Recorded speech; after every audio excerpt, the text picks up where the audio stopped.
Meters. I'd love to see meters. Okay, intro. Live from the Mercury.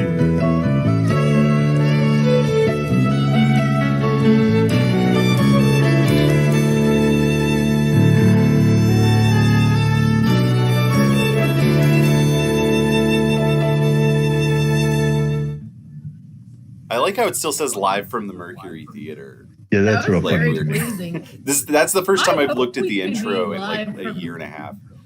What?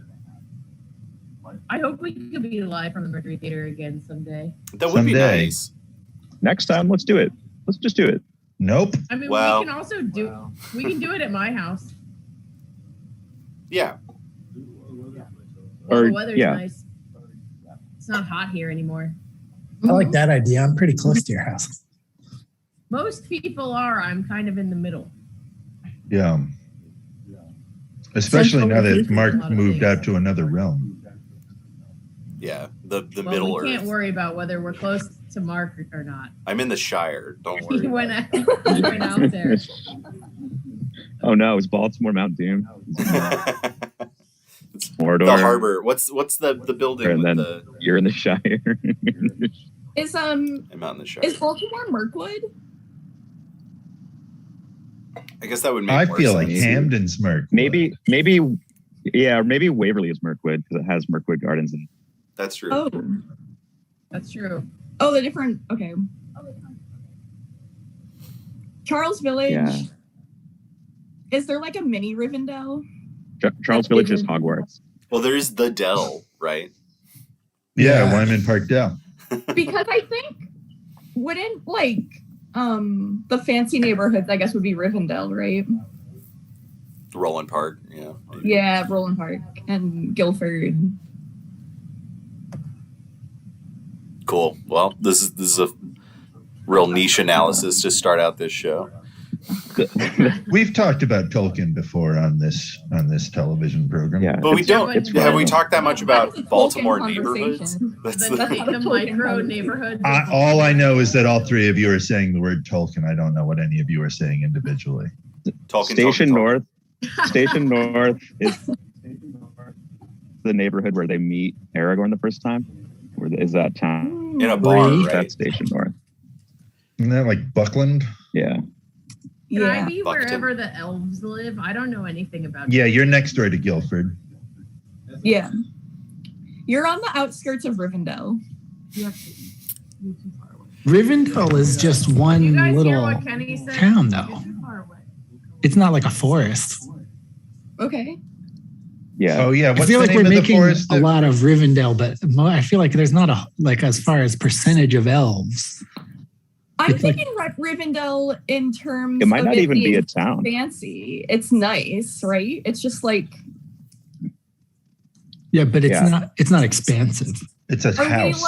are we like looking up the zoning of the different neighborhoods now and like comparing it? I'm just talking Yeah. about size. Size, that's pretty normal. Why is it? But we don't know how big these places are. I think Rivendell is a house. Yeah, it's yeah. I think of it I like think it's like the a House big, of Elrond. an estate. But okay, so where's it Yeah. located? Yeah, it's in this Lord. forest, and I can't remember. It's not- Lothlorien. Is it Oh. Lothlorien? I thought that No, because Galadriel that's lives in where- that's Lothlorien. Adriel Yeah. lives. No, yeah. Rivendell's close to Mirkwood. Hot take: Galadriel, the better elf. Oh Then- yeah. Sure. Oh, Come definitely. on. Hot take? Come on. She's not an elf though, isn't she? Like super old? Isn't she Elves are older? elves Yeah. can't die. She's like, Not for some reason. she's She like was an like immortal kind of super being. Aner, or like she was, or Vasir. She's like a one step above an elf. I thought I don't know. Like Mhm. like Gandalf is. yeah. she's not the same Yes. thing as Gandalf, but she's more from his Similar. era than from the elf era. I think that she's just I like think one I- of I the know what you OG first elves. No, she's To an the elf. I think Silmarillion.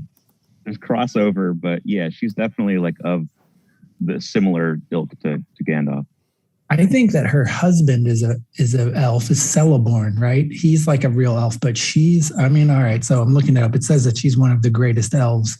I swear that she shows up in Silmarillion like a little early though. I think you're right that she is. Well, there's several batches Old. of elves. Yeah, I guess she's the child of Finarfin, who's definitely an elf. Can we say that name again, please? Finarfin. Yeah. Are you Get it guys right. going to Renfest later? Yeah. Yes, Oh yeah. Happening? 100%. I got Madison to make me some gauzy pants yesterday. Whoa.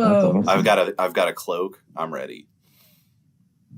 Are you going as a rogue character, Mark? I haven't really thought it out. Mark, Just wearing May I all the make stuff a- I got. may I make a suggestion? Yeah. I think you should go as a fop. A dandy fop. That takes a lot more effort than what I'm going at now, which is Yeah. a shirtless guy. If you know for sure, you know that for sure if you've ever hung out with Brandon Arenaldo. If you're a dandy fop, you've got to change your clothes 4 times before you leave the house. And you have to start doing that when you're supposed to show up. That's right.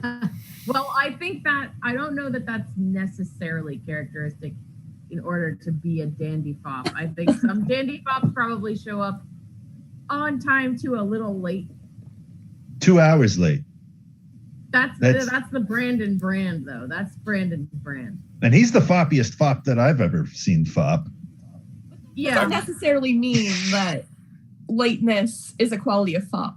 I played a That's show what with I'm one of his saying. bands once where he changed shirts to play his set, and then he changed back into the shirt he was wearing before. Yep. Did he Was it sweat? Sri Aurobindo? That's I had seen them, but it was some other band that didn't last that I played with. I didn't know he had another band besides that. It was a post Sri Aurobindo band. I don't remember what they were called. We played upstairs at Auto Bar once. This is one of the craziest things I've ever heard. We've gotten even more niche now. Yeah. we had a brief detour into really inaccurate Tolkien. Did you know that he's on this thing now where he's trying to watch 1,000 movies in a year? Brandon? Oh. Yeah, He can do so it. He just What? watches like 3 movies a day. You'd have He doesn't to. have a job? Brandon Arenaldo is trying to watch 1,000 movies in 1 year. That's He'll do it. impossible. Psychopath. No, Like, he's just like- Brandon will do it. No, he's doing it. No, he's doing it. Can you do what else can you do if you're watching But 3 my movies friend- a day? well, That's no, like Brandon doesn't do anything. It's clearly like ruining his life. So my friend, I only get these reports from like 2 people I know who see him regularly. One of whom he like plays disc golf with sometimes, but I think he hasn't been doing that lately. Well, it's Caleb. Caleb's one of them. They play disc golf together. And the other one is my friend from out of town who says that it's crazy when you talk to him now because it's just like he's just like rattling off things about movies, but it's like he says it's like talking to Google. Who's your friend from out of town? 99. You have a friend who's a number? Isn't My friend's 99 name is- from Get Smart? My friend's think name it is is. 99. Huh. Like spelled out, or the numbers. No, just the 2 9s. That's fun. sounds like a chem. No, that would be a stone. Yeah. I think Agent 99 dated Get Smart. Yeah, I think it is from Get Smart. Or it is, Yes. I don't know if it's from But- that, but it's the same. They both. When is that movie from? But the television 60s. program's from, I want to say, the 60s. Yeah. It's He pretty uses a good. shoe as a phone. His shoe Mhm, is a shoe phone. My funny. family still calls cell phones shoe phones. Ooh, that's Remember the cool. cone of silence? I don't remember the cone of silence. Yeah, they would go whenever they want to have a private conversation. They'd just like, let's take it to the cone of silence, and then like cones like come over them. I think they, I Blocks think the they sound. talk to one another in them. Yeah, Anyways, I- it was a good show to watch before dinner. yeah, that's what Yeah, it Inspector sounds like Nick Gadget is and- based on. No. If you ever liked Inspector Gadget, it's based on Get Smart. Inspector Gadget's very good.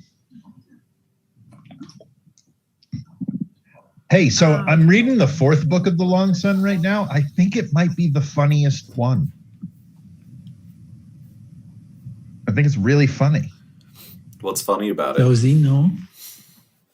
I just feel like it sets up a lot of jokes. The misunderstandings get funnier, I think. No, There's a ton of misunderstandings. Yeah. But this Unending. book's pretty funny too. Like this, okay, so I just read, I don't know what chapter it is, maybe 12 or 13, and it's when Lemur is describing all of his powers. Mhm. I feel like Yeah, that's pretty Lemur funny. is Like, pretty comical. Well, that's He's chapter like an 12. anime That's an awesome villain. chapter. Yeah, well, he's like an anime villain, but he just like he really goes down pretty quick. I feel he does. Like, He shows up and he's just, like you Are really we taken expect. down? Where are we starting? We're in 11, right? I think Let's 11. let's hold off on Lemur Yeah. because it's a whole thing. It's it's a whole. Okay, Lemur's it's a whole so vibe. good. I don't want to jump and then have to find where we. I feel like we should. Yeah, I think you're right. Let's go to the pencil and get to Lemur. Take it to the The pencil. pencil. Where is the pencil? 11. Is it at the beginning?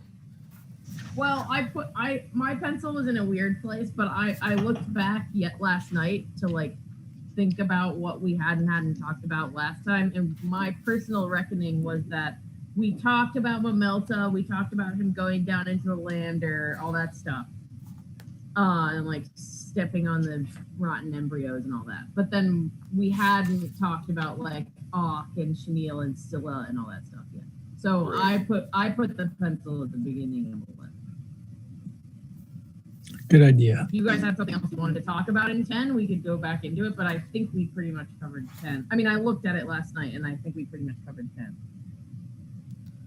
I recall us talking about the little Mayterra marble bit, Yeah. and then we kind of briefly discussed the fact that there was a transition to Silk being in the submarine, but that's kind of where I in the kind of what? remember it. In the submarine, like the fact that there's this weird transition where In the submarine. Oh, yeah. yeah, where he goes from spaceship to submarine. But we didn't talk about the actual transition scene where he's like kind of like knocked out and like And I don't Yeah, think we talked about Auk and Chenille, but I don't know if we need to. Let's start Oh. with them because that's at the beginning. Man, Chenille's one of my favorite characters right now. I love her. Good. she's really having a time. This is where she gets turned into Scylla, right? Yeah. Yeah. Oh crap! And then I- Scylla. I like calling Hairbow Chenille now Oh. because it's very fitting. That's cool. Yeah, she becomes Skyla and then immediately takes off all her clothes. Yeah. I'm Unusual getting for a Skyla wolf in here. character. I've taken off all my clothes. Which is, does she, and she's like naked kind of for most of the rest of the book, right? No. Yeah. Whoa. Oh, book 2. Yes. And in the tunnels, when they're running around in the tunnel, she's naked all the ways down there, isn't she? hmm I think she Yeah. puts on Incus's robe after a while. But she has a really bad sunburn, so it hurts to put stuff on, I think. Mhm. Because they're out on the boat and she was on the Oh, boat yeah. and she gets like full body sunburn. Yeah. Priscilla just doesn't give a shit about the like human body host. Mhm. Right. And Yeah. probably swimming is, any clothes are going to make you bad at swimming. But then it's like she's got a little of Kypris in her, and the nudity is like makes sense in Kypris too. It's funny, it's like doing double duty while she's Scylla.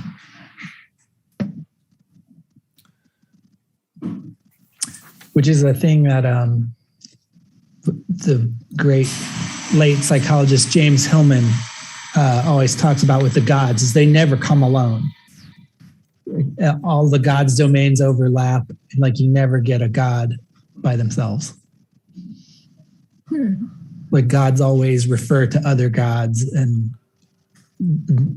he like talks about it constantly as them traveling together. Mhm. Like once you get into one, like, oh, this god is here, you inevitably get into a story about that god and another god, or come across some like liminal space. And that was a big thing for him And his big idea was that like unity in psychology is stupid and harmful, and that we need to like learn how to balance all of the, you know, the pantheon that's within us. And that was the great wisdom of the Greeks, was that they like created a way for people to think about themselves as being contradictory impulses. I like that, because the thing is that what I think a lot of people get caught up on just when they're having normal conversations or trying to just be a person is contradictions. Like, contradictions are natural for the human mind, and it's not difficult to have a contradiction. But if you're trying to reconcile different parts of yourself and society is telling you that you have to be a cohesive person that makes sense, it's really stressful. But if you realize like, oh, I can believe that Joe Biden is a robot, and I can also believe that he's not a robot, which is a crazy example, but you know what I mean. Like that's not going to break my brain to think about that. You know what I'm saying? But it doesn't. Yeah, I mean, and it's not just with people; it's with situations, like everything. Yes. Everything. Yeah. It's like the problem is, it's like socially, you know, for this kind of system that we live in to work, there has to be like these things everyone agrees on, and in order for that to happen, things need to be like, there needs to be like a fine point on a certain amount of things where there's no like real wiggle room, or else everything. At the heart of our existence is an insane contradiction that I think many of us have so much pain over not being able to reconcile, which is that living is dying. Mm-hmm. It's like, I feel like a big problem with scale, that like, because our lives are organized at such a scale, it requires centralization, it requires generalization. And like the bigger a group that you're a part of, the more you have to be reduced in order to be useful, or like to be categorized or moved around. And so we should not be in groups of more than 200. No, we should not. I feel like we've hit that before on this group broadcast or whatever, and I feel like it never gets less true. And the more things happen, the more it seems so obvious that everything is too big. And all the villains of our time are people who are trying to consolidate and connect even more and figure out the way, how can we make people even more reduced so that we can manage them and extract their life force. I do want to say that the reduction of you to a flat thing that works in society is just as important as the multidimensional, disgusting, weird, hard to understand thing that lives in your brain. They're equally important. That said, I think it would be the shadow in the name. It would be not like in a smaller scale, the you that's flat is less flat, but not less important or less valuable. Like, we don't lose anything by reducing scale. Like, we don't lose this like part of you that's not the multi-part. Yeah, exactly. I mean, I also think that like the part of you that lives in other people's brains is different than the like commodification that we are undergoing right now in late stage capitalism. Yes, those are totally different things, because the me that exists in your brain, but both described by this metaphor. No, but they're different. The me that lives in your brain is still a different, it's a ever-changing and strange thing that you always have to try to like figure out. But the me walking down the street with a stranger walking past me just sees like girl.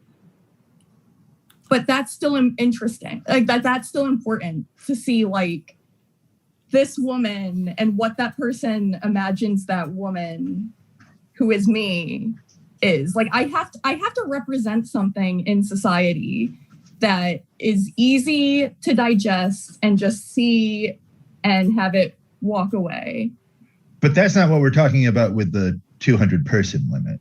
I don't think that version of self is reduced when we set a limit of 200 people. The limit of 200 people thing is just for Yeah. So that you can only know 200 people. More than that, you are no longer a human. That's when the group eats people. You're saying that it's not.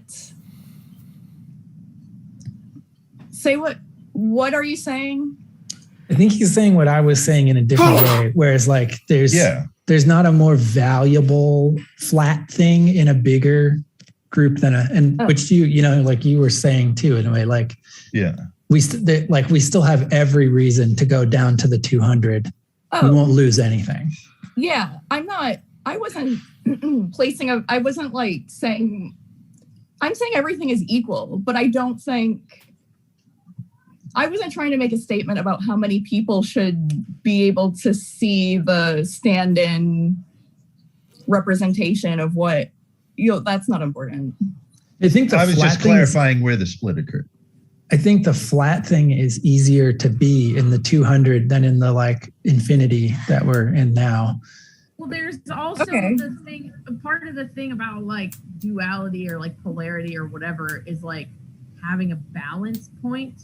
And like the problem with the type of society that we have, like namely late capitalism or whatever, and you're talking about like the commodification of the individual. The problem is that it's like, in order for the power structures that we have to exist, you have to basically like deny the existence socially of the like multidimensional self. You have to like really promote the flat one and really like try to like spend as little time as possible thinking about the multidimensional self. And so it's like it's out of balance. That's a choice you can make. The fact that there are two is like not a problem. The fact of the flattened version is not a problem. It's just that like the way that society is shaped, it's so that you can spend the least possible amount of time considering the multiple. But that's still a choice. That's still a choice everybody makes every day. Yeah, but it's whether they're coerced into it or not. But the point of like my point is like the way the power structures are set up is to deeply encourage one way. Like it's definitely not, obviously you can like break out of these things, but also like we're social creatures and like people are really susceptible to pressure and influence. So it's not that people don't have agency, but it's like highly discouraged. And so you have to have a certain kind of personality where you just like don't care. Oh, whatever. You have to a lot of people just don't have the bandwidth to like. Yes, they're given no reason.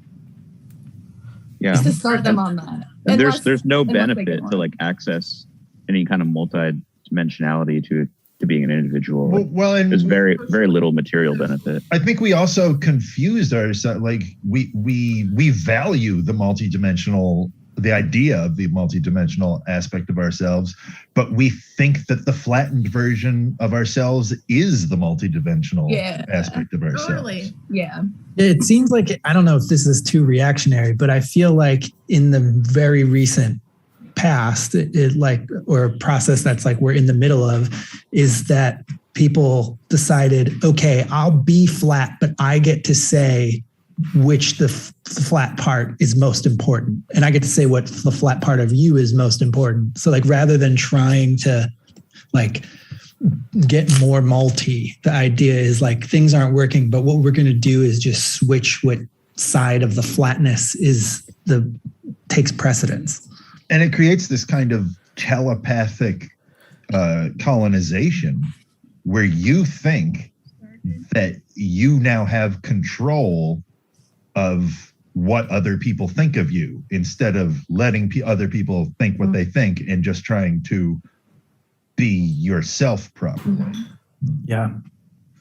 Yeah. The weird management of perceptions is, I feel like it's funny because like our aggression in our society is clearly related to the aggression in our military. And I think that there's a similar dynamic that's happening with what you're talking about, Connor, where like the PR like of our lives and of our role models in particular, like in politicians, is being expressed in these like small folk ways with people managing their own PR. And people like, we have politicians who, rather than like presenting themselves based on things they've done, they're like presenting themselves based on the idea they stand for. And they want to be judged based on the idea they stand for. And they want to say, if you oppose them, you oppose that idea. And that's like trickled down into people on the street and and kids in school, like doing the exact same thing, saying like, I am not what I've done. I am the idea that I ascribe to. And you must judge me based on the worthiness of that idea and not of any individual like aspect of myself. Yes. This is a lot of this I feel like is following from the Me Tooing of Horatio Sands, where I suddenly like got to see the ergogore of fame driving that process. And then like, I feel like it's dominoed into all these other things where it's like, oh, none of this has to do with bad decisions people made. It all has to do with the patterns that are like at the wheel. I'm having a weird thing with Me Too right now, though. So, like, if you become famous, all you're doing is setting yourself up to not be famous. At some point, you're not going to be famous. Like, if it happens because you get Me Too'd, oh well, you don't have a right to fame.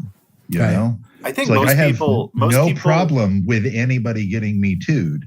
And I think that the big weird danger is that like my mom thinks that she's going to get Me Too'd, but you're not going to, it's like you can't Me Too a not famous person. Right. Nobody cares. Joe about Schmo's life is not going to be ruined by a Me Too.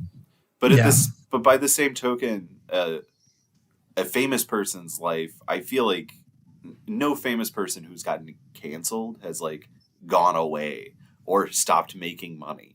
Like, there's not a real repercussion for that kind of thing. Well, I think that like there's definitely some repercussions that are real. Like people there's social repercussions, but they're not famous anymore. I mean, it's not like, to take like an extreme example, like it's not like Louis C.K. is poor, but that doesn't mean there weren't repercussions. It doesn't mean that the plans that he had didn't get ruined, that like movies that he made didn't come out. Like they'll still count. But it didn't. I guess I just have to say to that, boo hoo hoo. It didn't ruin his life. Though that's like no. I think from his point of view it did, because he had plans that now can never happen. I think from his point of view it did. I think like he doesn't have to be like but crying in the I street. have plans that will never happen. I'm not saying like it's Louis C.K. I'm not has saying everything not, that he deserves. I'm not saying not boo-hoo. I just think it's like it's wiping away all the distinct, like the subtleties by saying like nothing happened. Like something happens. You would be bummed if it happened to you. I think that a thing that needs to happen happens. Yeah, I mean, if you are famous, you need to be taken down. I think that the you could look also maybe at it as like the rewards for fame and the scope of fame have gotten bigger. So it would make sense for the other side of that, like the longevity of fame is getting shorter. The distance you fall is the volatility bigger. Yeah. It's like we live in a meritocracy, or we live in a myth of meritocracy. So there's this like we're constantly pelted with the idea that fame is good and it's the end and you're secure when you get it. And it's a reward for how good you always were. And we kind of like have totally, I feel like, lost the ability to talk about a balance in that system, that more good always means more bad. More higher building means darker, a larger shadow. And fame absolutely illustrates that. But you can't have that discussion in public because the rules are meritocracy is real. At the risk of tap dancing too close to a right-wing conspiracy theory, if you put yourself in Moloch's belly, don't be surprised that he's eaten you. There's acid in there. Yeah, that's what fame is. Those things become shit once they're... Yeah. Joan Rivers really understood that and said it, and like didn't fight. She was like, yeah, no, I owe myself to my fame now. I'm not me anymore. I'm my fame. And if that falls apart, other people get hurt because they've been eaten by my Moloch, you know? All the people who depend on me to send their kids to school and whatnot. What's a Moloch? It's the thing that the Carthaginians used to burn babies. It was this big brazen statue like that had a bull head, and they'd put a baby. Alleged, the archaeology of this is contested in one way or the other, but you put a baby in its arms, and then the arms would throw the baby into this furnace. Wow. And it would die. It's Moloch, right? Correct. And I think that's like where the Wicker Man comes from. Well, sure. Yeah. Sounds, similar kind of deal. It was this North African thing. Cool. Yeah. But a lot of archaeologists want to be like, they're like, no one ever killed babies. There's this whole argument that's just like, no, nobody ever killed babies. And they're like, but right here, next to where the statue was, we have this giant graveyard of people who are only several days old or fetuses. And they're like, those people were probably just sick. There's a lot of explicit talk about it in the Old Testament. I guess they think that's just fairy tales. Well, that's part of it. They were like, that's just Bible people trying to make the Phoenician, because the Phoenicians are the Canaanites. It's the same group. So the Canaanites are the bad boys of the Bible. So we want to make them look as bad as possible. But we know that this happens in humanity because the Aztecs definitely did human sacrifices, and they're like, that's right. But the Aztec weren't part of what became Christianity, you know, like. Yeah. Oh, okay. That was going to be my question, was why, what do they have at stake? Why are they arguing? Why are they arguing against killing babies? Like, who gives a fuck if dead people killed babies a million years ago? So what? Every life is sacred, Jordan. Even ones from 2,000 years ago. I mean, their argument seems so myopic and immature and just like, I think the Christians lied, that I don't know what the hell they're trying to get at. Okay. It seems like an absurd, childish argument to me. They're just upset about babies. Who's not? Maybe.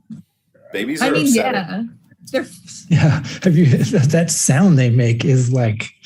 It sucks. So it's kind of weird too. Every time a baby cries on TV and my cat Josie is in the room, she makes this face. Like she'll never ignore that sound. And she always looks so so annoyed. Oh, because she's hungry probably, right? Cats eat babies' souls. Oh. Yeah, that's right. That's why. She hasn't gotten a soul yet. Yeah. You got to feed her some baby soul. Mm-hmm. Oh, man, if I ever have a chance. Well, the Moloch sounds awesome. It's pretty cool. And I recently watched both Wicker Man movies in a row because I had never seen them. And the original one is much better.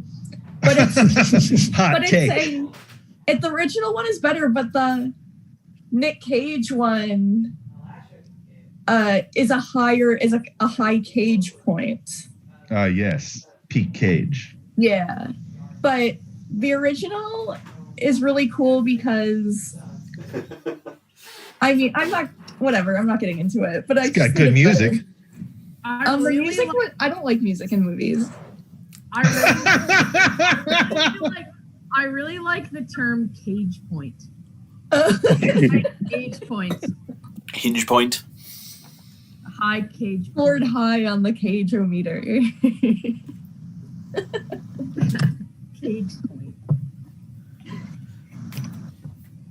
Do you want to talk about the book? There's actually a bunch of stuff in this chapter we haven't really gotten there. I don't know if we want to go in order this time.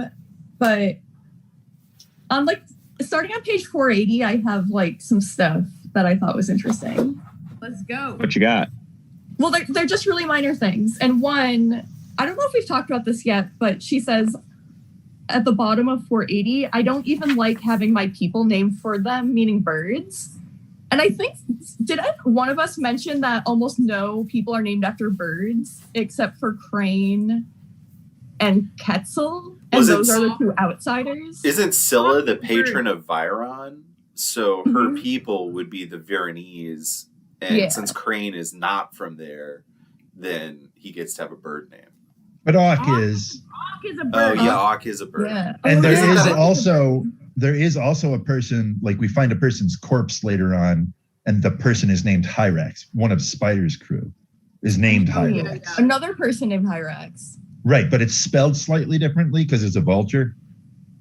Okay, I remember that now. I think Auk's brother is a bird too.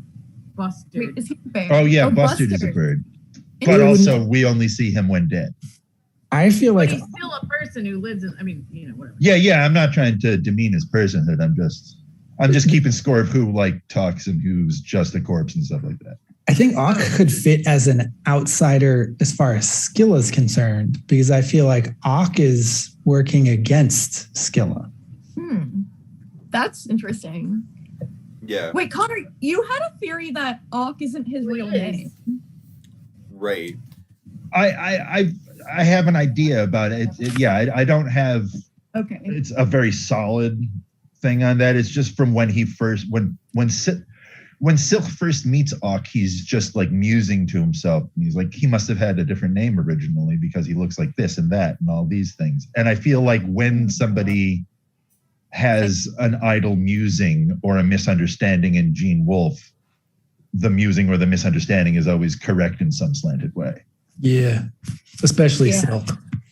Auk is against Scylla because Auk is Team Paz.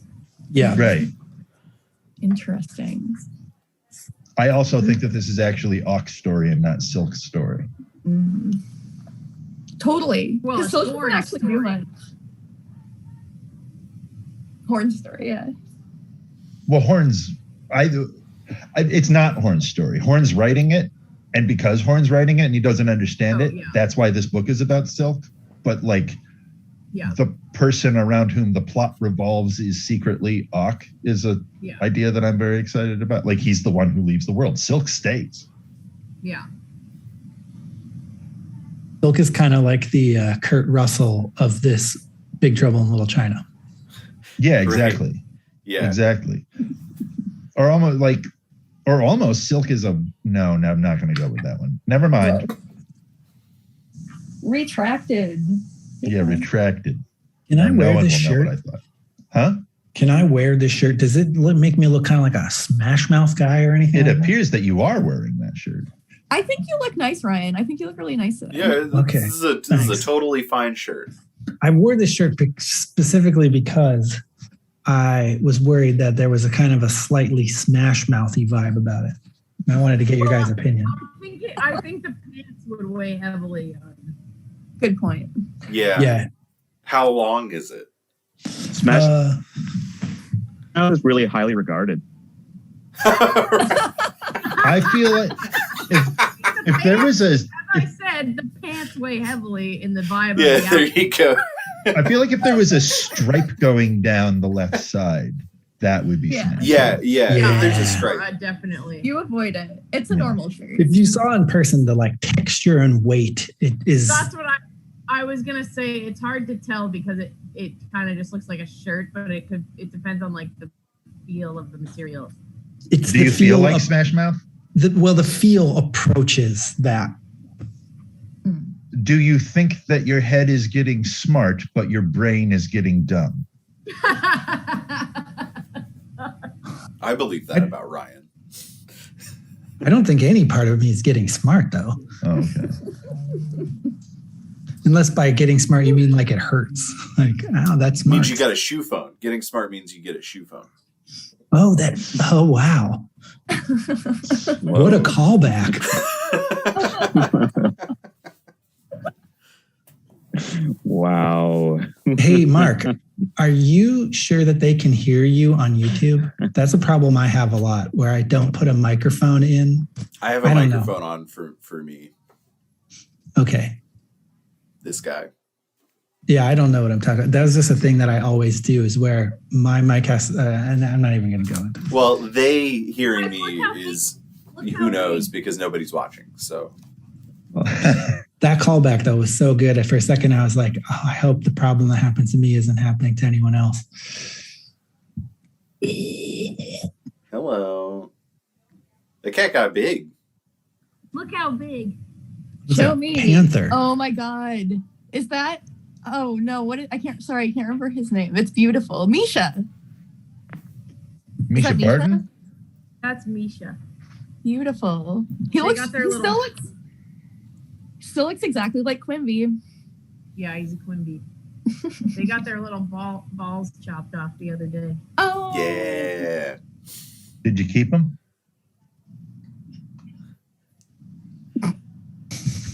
I do have to say this go around I was really sad to do it with Conrad, but this go around I was just sad because cat balls are so entertaining. Yeah, they're really funny. Sad to have them gone because they're so funny. They just look like the little pom-poms you like glue onto a thing when you're a kid.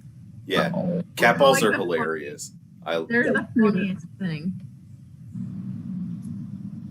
And they shaved their little butts. They have like little shaved butts. Oh my God. That's so cute. They're good. Yeah, it's crazy how much bigger they are. The last time I took them to the vet, they were like 5 pounds and a little bit, and now they're like 8.5 pounds. That's the perfect size. That's a perfect. They're very good. They're very good boys. Also, I got them one of those little water fountains, and they really like it. Oh, I was thinking about getting one.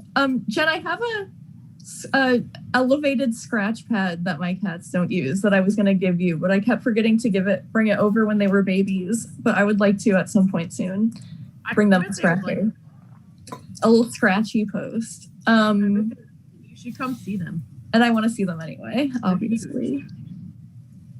So they're still little. They're little. They're big and they're small. I'll be excited. They're still too big for their heads, you know. I'll be excited because my cats are full size now. And so I'll be like, oh my God, they're the smallest cats. And you're going to be like, what are you talking about? They're huge. This is the biggest they've ever been in their life. They've never been small. They're big and they're small. They're little guys. They need the duality. Exactly. Yes. As above, so below. They're kitties. I have another thing in the text that is weird. I can't tell. Sometimes I think that I think too much about word choice, so I can't tell if this is something, but it's on the next page in the middle. And she said about possessions, she says, it's all right, but most of us have to have a glass or a window. So does that mean not everyone needs one? Or is that just like she's just saying it because she's talking? Well, she's talking about the lake too. What page is that on? 481. The beginning of, I guess, the second paragraph. Or maybe third or fourth. Oh, I see it. Well, yeah, I mean, that, I don't know. Yeah, that's I also marked that section there, Jordan, and I'm not entirely sure, like the scope of what she's saying, but it does seem like this is where she's indicating that, like she doesn't necessarily need a glass because she has the lake. That's how you're saying because the lake. Oh, because she's saying because the lake is my terminal. Yeah. Oh, okay. Yeah, that is what she's saying. You're totally right. She's like, yeah, she's bragging. But I do think it's significant that she says most of us because it means she's not the only one who doesn't. Yeah. Well, Dalzepia uses a pool. Oh. Yeah. Which pool? At Ermine's. And does Tartaros use a window, or does he? Because he uses a window. Okay. He uses They have to find one down there, right? Yeah, he says it's the first ever shrine on the world, but his sacred hue is black. Or Right. perhaps Fullerton, Perhaps. because Wait. Tartarus seems to be the grooviest of all the gods. So only Scylla can use the lake. Nobody else can use the lake. Right. I think so. Interesting. You know, Because they have to have a glass or window. I feel like this read, it's so striking to me, or it's like the more striking to me that she's like a 12-year-old. You know, she's like a kid. She's like she's the oldest one, but she's like a kid. Still. Oh yeah, And Lemur she doesn't like her really stepmom. acts like it. in the next chapter, Lemur like underlines that they were all kids when they came up with their their cities and stuff. And I guess we can talk about that more when we get there, but that's interesting. That whole part is really interesting. But also, Scylla, the god, is like a 300-year-old 12-year-old. You know what I mean? Yes. Where even, I mean, I'm going to do a short son spoiler. Can I do one? I mean, maybe, I don't know. Sure. Do it. We'll probably forget Doesn't about matter. it. Part where Scylla, the god, sees the grave of her human self. Ooh. And she's like, damn, I was young when I died. That's cool. And I feel like I that, probably almost say. I don't know. There's something about being a 300-year-old, 12-year-old that I think is really interesting. Because she's still it's like Kirsten Dunst Interview with a Vampire. Or that kid from River's Edge and Near Dark. It's a character like that too. Yeah. Or Akira. Although I feel like they're kind of the opposite in a way, because Scylla can forget about being 12 over the 300 years because she doesn't have the physical body of a 12-year-old to remind her. Whereas the vampires she do. has like a personality. Yeah, Right. like her mentality will like, never the mature. Experience of a 300-year-old, but the personality of a 12-year-old. Right. Whereas the vampires, I feel like, are kind of flipped. They have the body of the little kid, but they've aged and changed, and they're like constantly annoyed that other people perceive them as a young person and have to keep being reminded of it. Well, but I also feel like vampires are always like the child vampires retain their immaturity. Often, I mean, they're fictitious, so clearly whoever is writing whatever.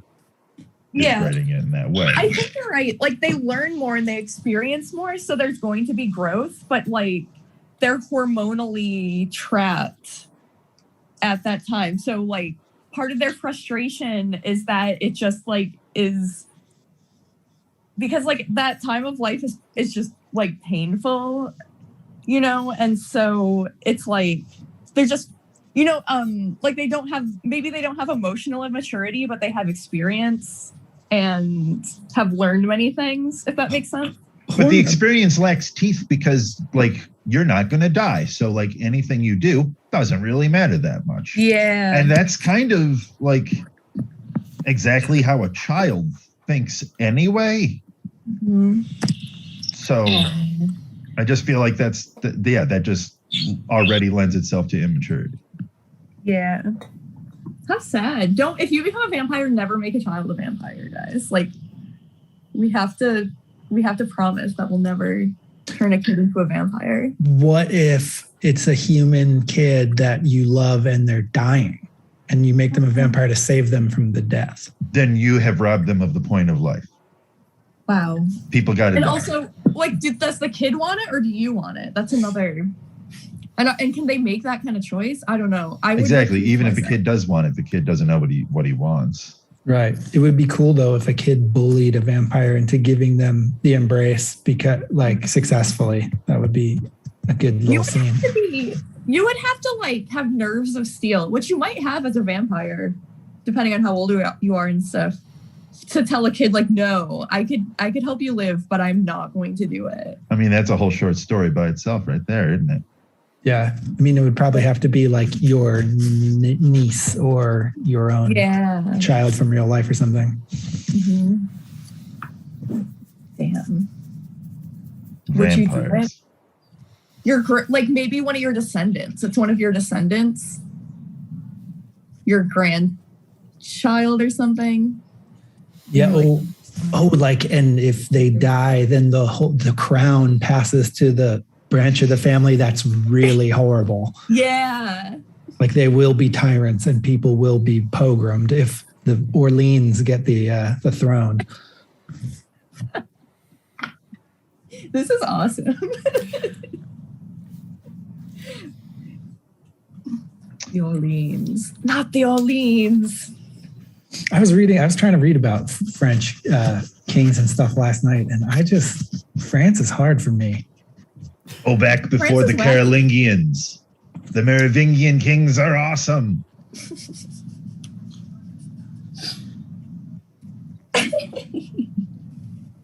Yeah, all the Louis and stuff, like it's tough. Yeah, fuck that shit. That stuff. You need the Dagoberts and the Sigisberts, the Clotildas. Those are the ones that are Clotildas? fun. That sounds cool. Yeah. I have another thing from Scylla's little info dump that I thought was interesting. And it's just this one last thing. At the very bottom of 481, she says, Daddy was Typhon the First. Mm-hmm. Which is like, so does that mean that like Hyrax or something was Typhon the Second? Because why would she say Typhon the First if there wasn't another Typhon, right? I feel like that's got to be a hubris thing on Typhon's part. Oh, yeah, you're probably right. Yeah. Because he wanted an heir, but he like basically never got one. Yes. Yeah. There's not even a monarchs after him, right? Like after him, it switches over to the autarchy. I believe. So it's not. He's not. Like it's not even just that he can't continue his dynasty. His whole form of government falls apart. He ruins everything. Well, he sends a bunch of people away, and he goes in stasis. Mm-hmm. Right. So they don't even know that. Right? They don't know that. Not yet. His line ended. Wow. Right? What is this dude's plan? Like, really, what is it? Like, I think he's gonna possess a whole planet of people. I really think that's his plan. oh, I don't know if anyone else has ever You're thought in that. that camp. You're in that camp. I don't know if it's a camp. I think I'm camping by myself. I thought, well, maybe. I feel like I've read somebody else say that, but maybe not. I like that idea on a symbolic level that is the mental goal of any tyrant and any like Bezos or Well, that goes back to the conversation we were having earlier about like society getting too quote unquote like large, and like culture is getting too large. Like that's the goal, exactly like you're saying, Ryan, of a tyrant, right? Is to inject their society into as many people as possible and to spread out as far as possible. That's what's currently happening. So it totally makes sense as a goal to possess as many people as possible and have them resemble you. I also feel this is a good time to just like re-mention that Silk is a clone of Typhon. Oh. Mm. It's good to keep that in mind, I think. interesting. Wait, what did I might have missed something. When did we say that he was a clone of Typhon specifically? I just mentioned it one day. I was just like, "Do we think this?" And everyone was like, "Yeah." Can we go back over why we think it's of Typhon? Established. It's This is fun. It's a cool idea. I think that's what are you getting at, Connor? What am I getting at? Remember. Who do you think he's a clone of then? Yeah, I don't have any idea. I feel like it's like an aggregate thing. It's never like stated or anything, but Yeah, there's no. It's just conjecture. It's a possibility. Is Mamelta? But I feel like if you read like the Wolfe nerds online, it's like pretty agreed upon too. Huh. I think that's where I saw the idea is. I guess reading because about- I don't have Facebook, the only place I ever see people talking about it is on Reddit. Mm-hmm. Yeah, I think I like looked something else up and then someone mentioned it. Probably if people in that sector like kind of agree, then someone would just mention it offhand. I'm sure just be like, oh yeah, and Silk is Typhon, so whatever. So I probably like read something else and saw it and then brought it up here. It's an interesting thought because obviously because of how Silk and Typhon are portrayed as different, almost polar opposites when we get to meet them throughout the whole solar cycle. And then it also is interesting because it brings into question, of Horn's depiction of Silk overall, which we've talked about in the past, and how that all could be just pure mythology. Like Silk could be a clone of Typhon, but he could actually have more Typhon-like qualities that were just not. Well, also Typhon to. could have been like Silk when he was 23. Yeah. Because certainly everyone loves Silk, which is how one becomes Typhon. Mm-hmm, And also mm-hmm. Silk,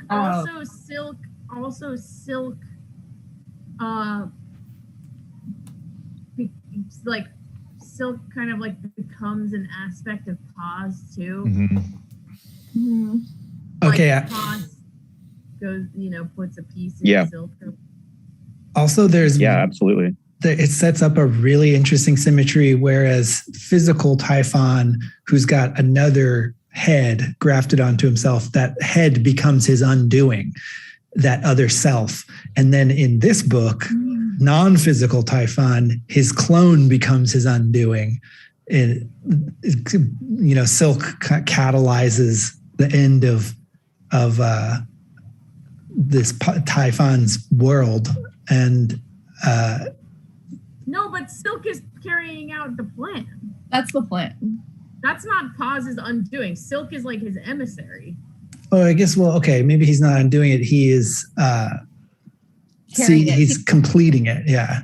He's finishing what Typhon started. Typhon is undone by Typhon's spiritual successors, which are the Ayuntamiento, which are trying to do the same thing. And they're like a weak thing he grafted onto himself to try to live longer, sort of like the head. That's the symmetry. So I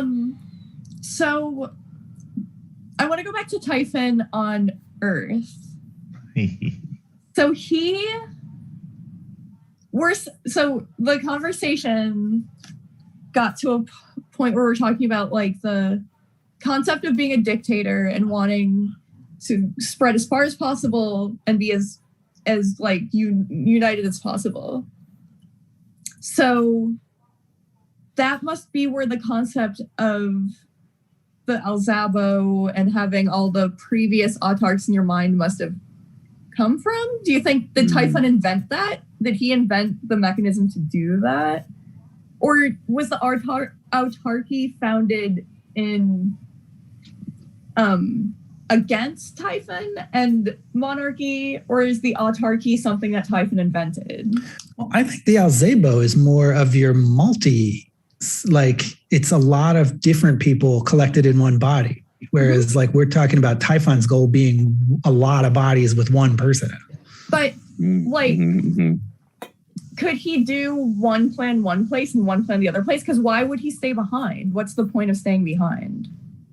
I think that Jordan. Well, I don't think that Typhon invented the mechanics of the autarchy. I do think that he was trying to cover his bases, and like at the same time that he was trying to become one person in many, he would also try to become many person in one. I think he's trying to do because then he also saves his personality in the library of the Citadel. I think he's just trying to do every single thing he can to live forever. The library of the Citadel?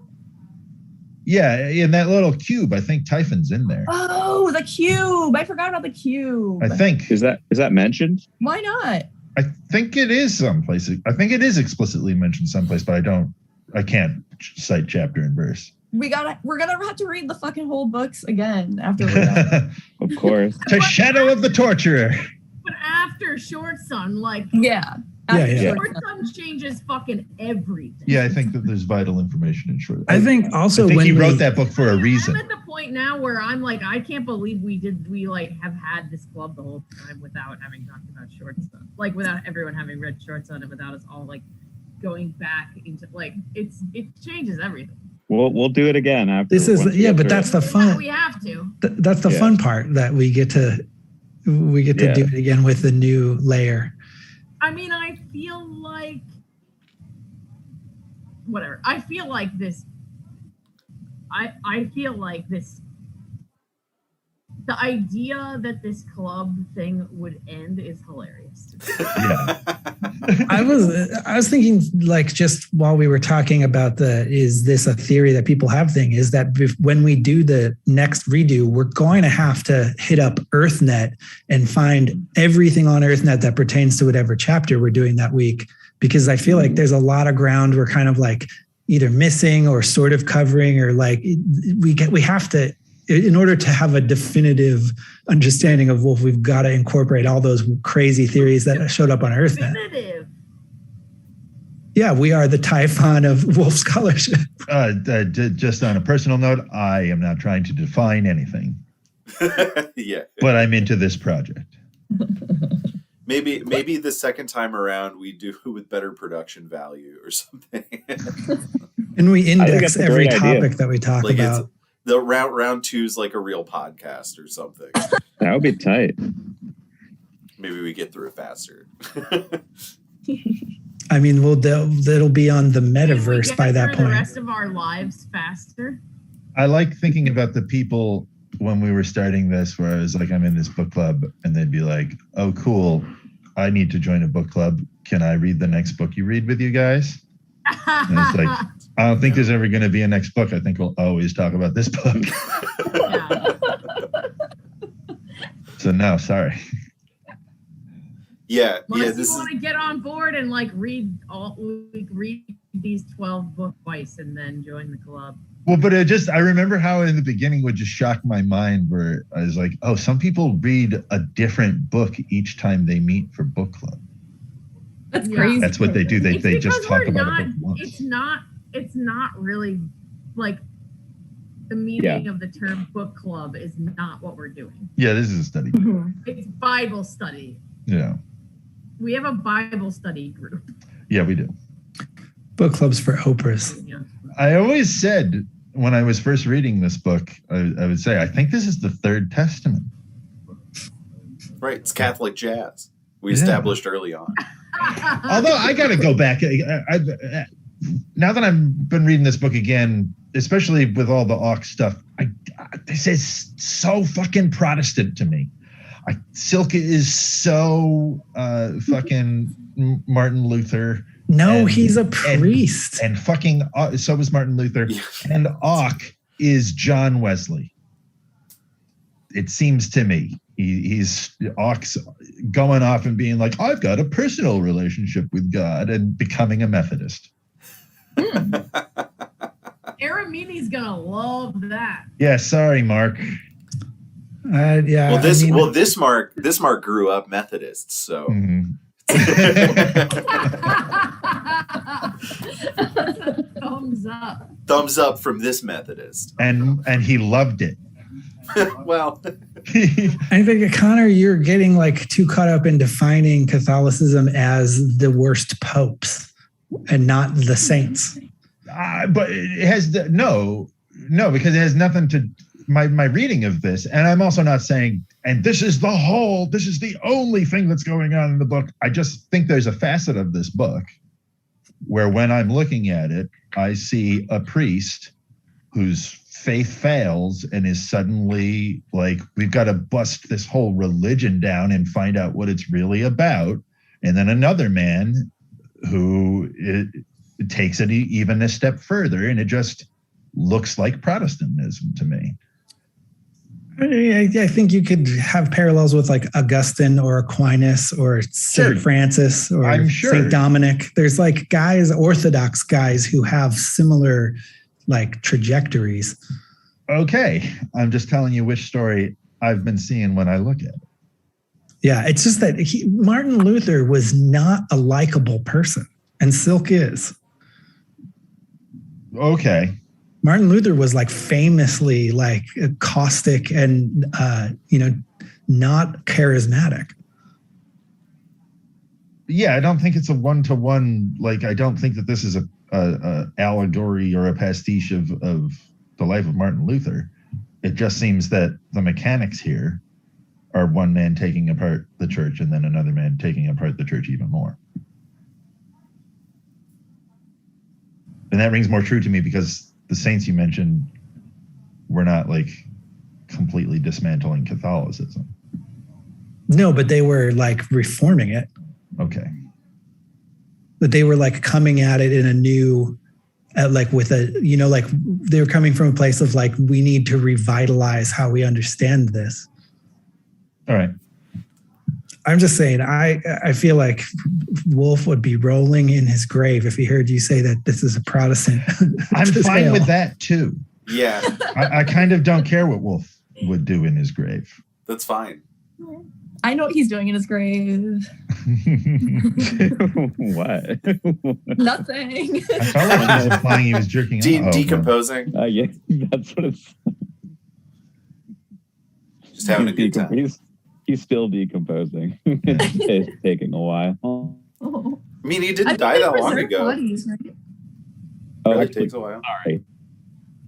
Yeah, you're right. Totally. I mean, what if his body is uncorrupted like a saint's? Yeah. What if? Or Lenin. He did die shortly after we started this Quite book possible. worth noting. So Wasn't there some crazy astronomical phenomenon that happened the day he died too? Well, Really? also there was something, but I don't remember what that was. But also, The Notre Dame burnt. A day or two, and Notre Dame was on fire. Wait, really? Burning cathedral. I'm good. Yeah, totally. Wait, I think there also was like I'm gonna look it up. an eclipse or Yeah, there was some really weird astronomical Comet phenomenon. April 14th, 2019. God, it seemed like he died so long ago. That's not really that. Whoa, it was the 40th day of Lent. wow. The last day of Lent. Yeah, it's the best day. That's crazy. What happened on that day? Isn't that called like Super Saturday or something like that? Super Saturday. I think I know what Gene gave up for Lent that year. Living.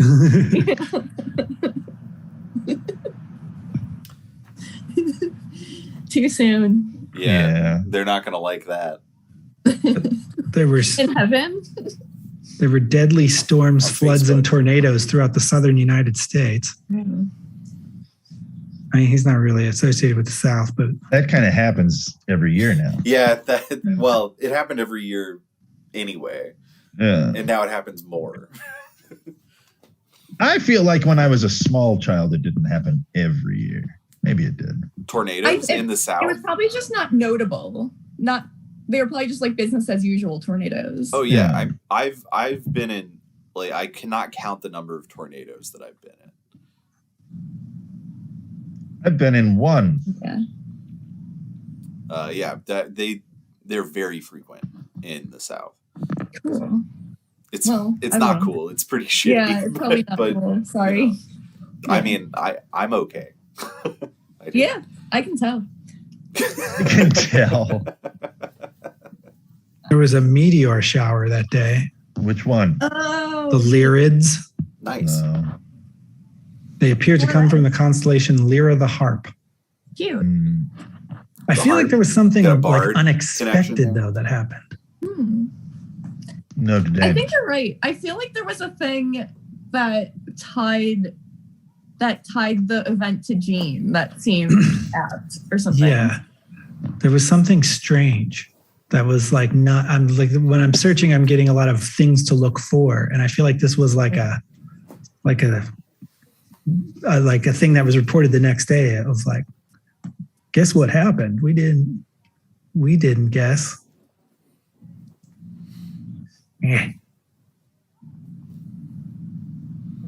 It's It's so hard. The internet makes it so hard to find anything. It's awful. People did that to the internet. The internet makes it easy to find things. That's People right. gotta stop putting things on the internet. Yeah. Stop No more all new the things on the downloading. internet. We should archive it and move to internet 2. We should. Actually, we probably should.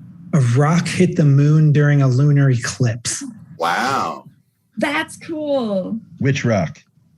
I guess it was one of those meteor lyrids, huh? Oh. Bam. Bam. That was Man, Gene. I had something to say about living in other people's minds. I don't remember it. Oh, wait a second. This is, I don't know that happened on that day. Never mind. I think I got too trigger happy there. It was not the rock hit the moon in January. This article is just from April. I love The Rock. I want to vote for him for president. You'll get to. Yeah, you probably will get to. You're going to be disappointed when he's running as a libertarian, though. So, hey, if anyone runs as a third party, I'm going to be the opposite of disappointed. I don't even care what party it is. I mean, there are always people running as third party. Yeah. I guess that's true.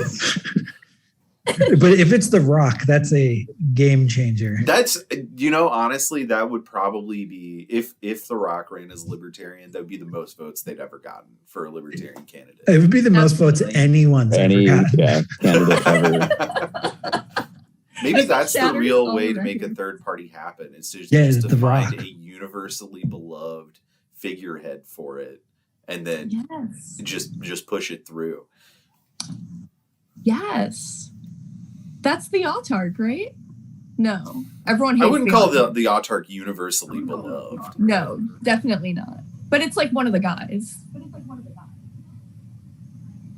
Okay, there's an article from no, this is not the right day either.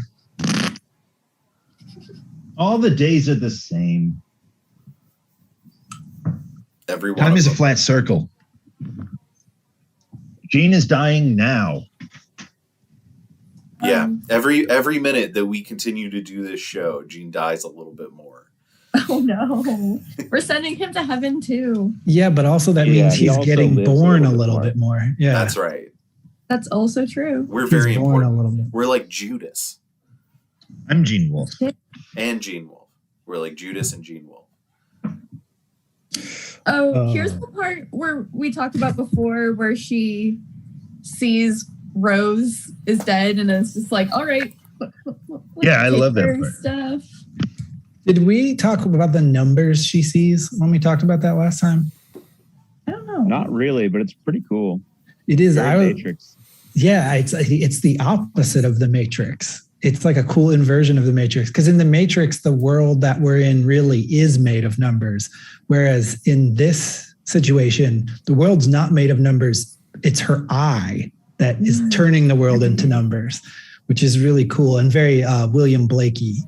I'm not totally, this is an asshole thing, but I'm not totally convinced that the world we're living in is not made of numbers. I mean, Well, right. fair. But I'm talking- She's seeing like reality broken down into particles, but her version of seeing a deeper reality, I feel like, is seeing the numbers. Also, Yeah. numbers, Connor, no, the thing you're saying is crazy, Binary. because numbers. Yes, the thing I'm saying is crazy. I will not argue with that. Numbers are an invention. They're not something we found. They're like something we invented. But the only numbers used are 1 and 0. Those are the only, there's not like there's a 4 in there. And in a way, 1 and 0 does exist. At the bottom of, like, when you get to the bottom of all those turtles, I'm not going to be able to tell you this in any way that you'll ever agree with right now. Because 1 and 0 are symbols to stand for something else. Right. Except Right. that's why 1 and 0 is so beautiful, because that symbol can be a thing. Like, you don't need a concept for 1 and 0 so much. It just is in this way. I know you're going to make faces at me. I shouldn't have brought it up. It's a beautiful thing that I've been finding out by reading about quantum mechanics right now. I don't worry about it. Yeah, see, I feel like you're being seduced by people who do think we discovered numbers. I'm not But being they were out seduced by there. anybody. It's my idea. I made it up.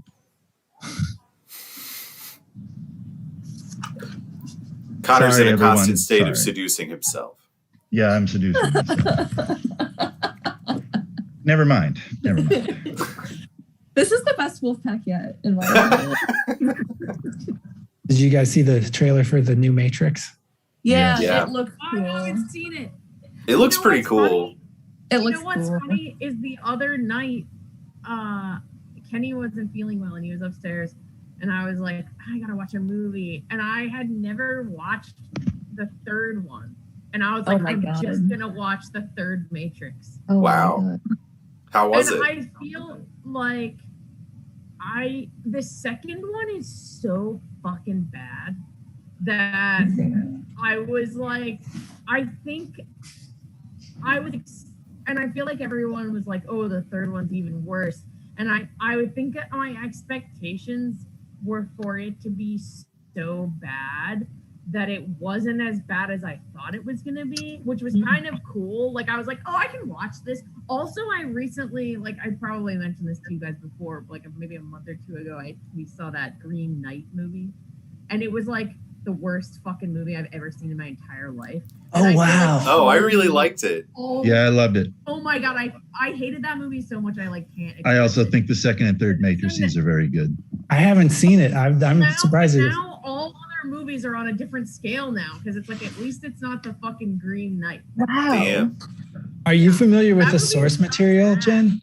I don't understand how anyone likes it. Please, someone tell me why you like that movie.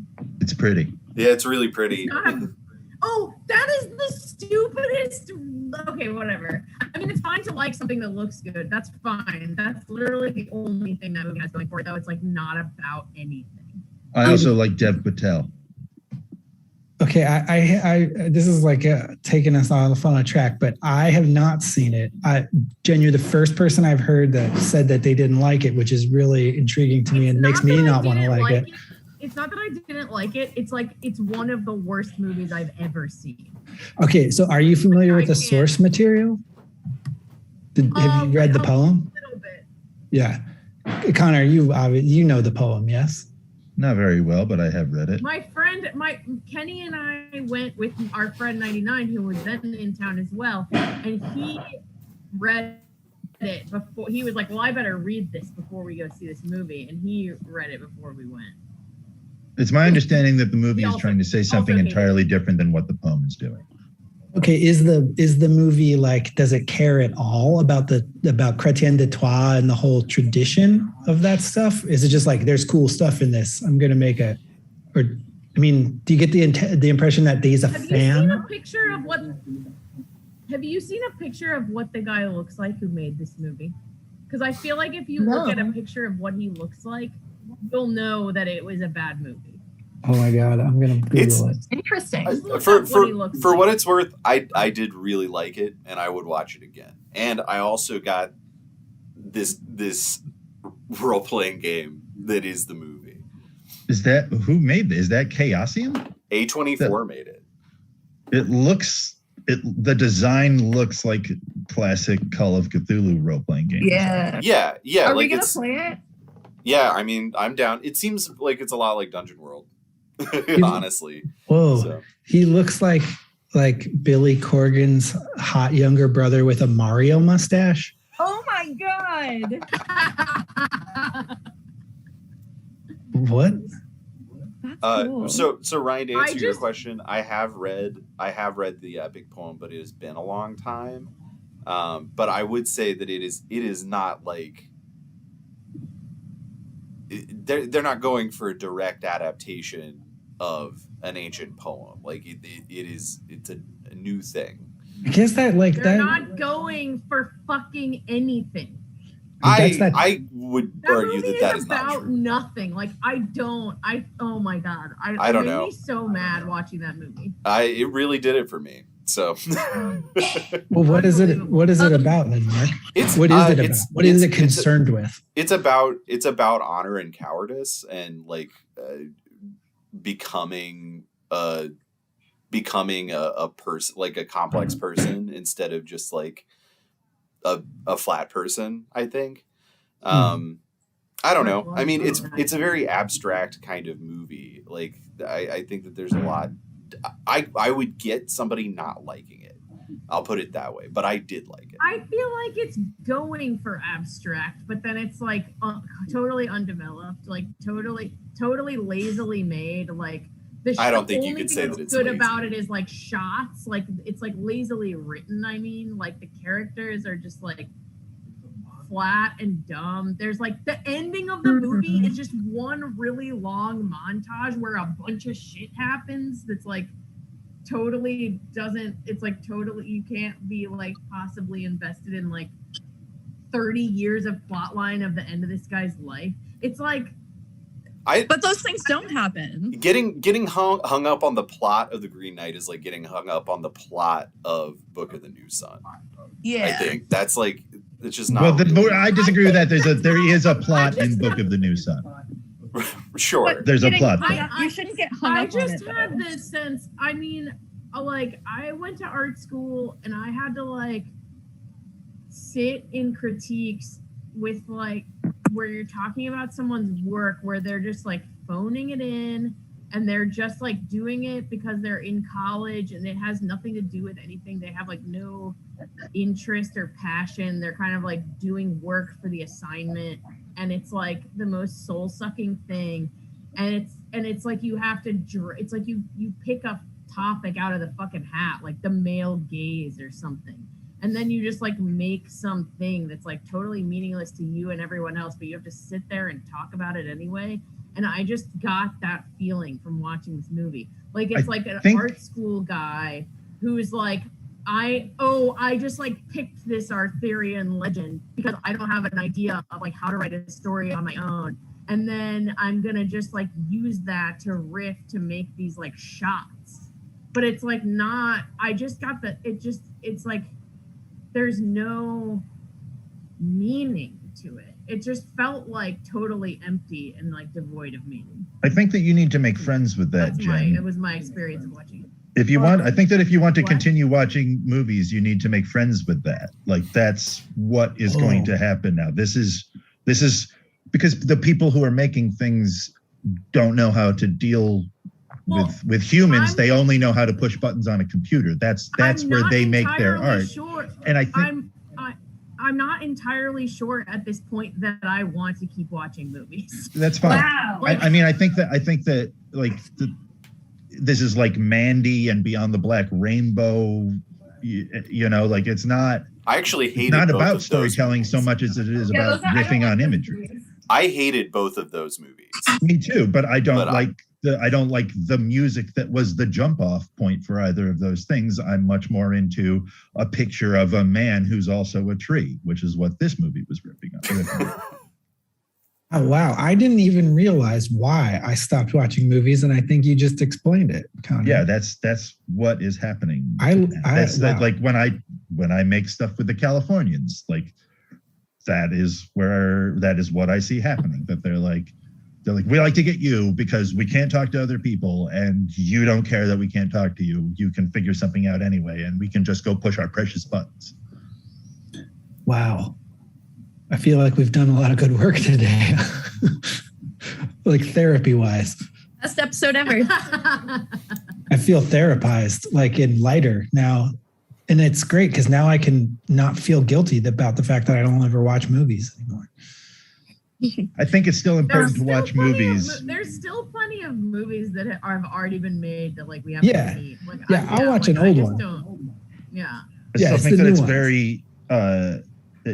you get an advantage if you watch the movies that are being made today, because even with those people making the random button pushes and not trying to like speak to the one true poetic theme, a god is talking through them, and it's the god that's eating us all alive, and we should really pay attention to what that thing is saying, because it's coming for us.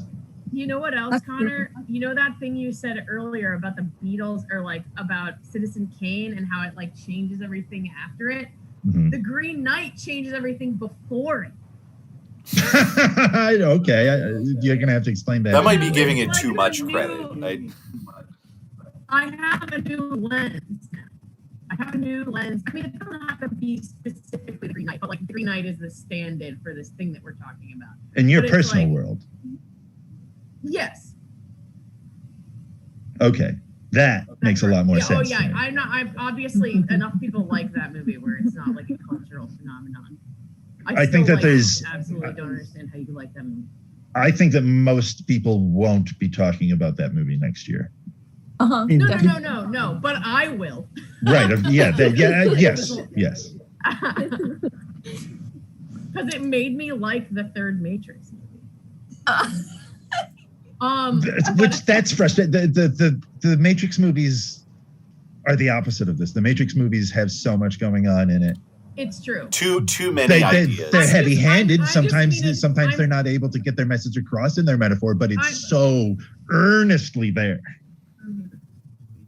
I'm saying that a bit facetiously, but I just mean but what my point being that like the lack of that in that movie, the lack of that in that Green Knight movie makes me be able to more clearly recognize that in a poorly executed movie, but that thing is there. Like it's like helping me. It's helping me. I hate that movie, but it's helping me.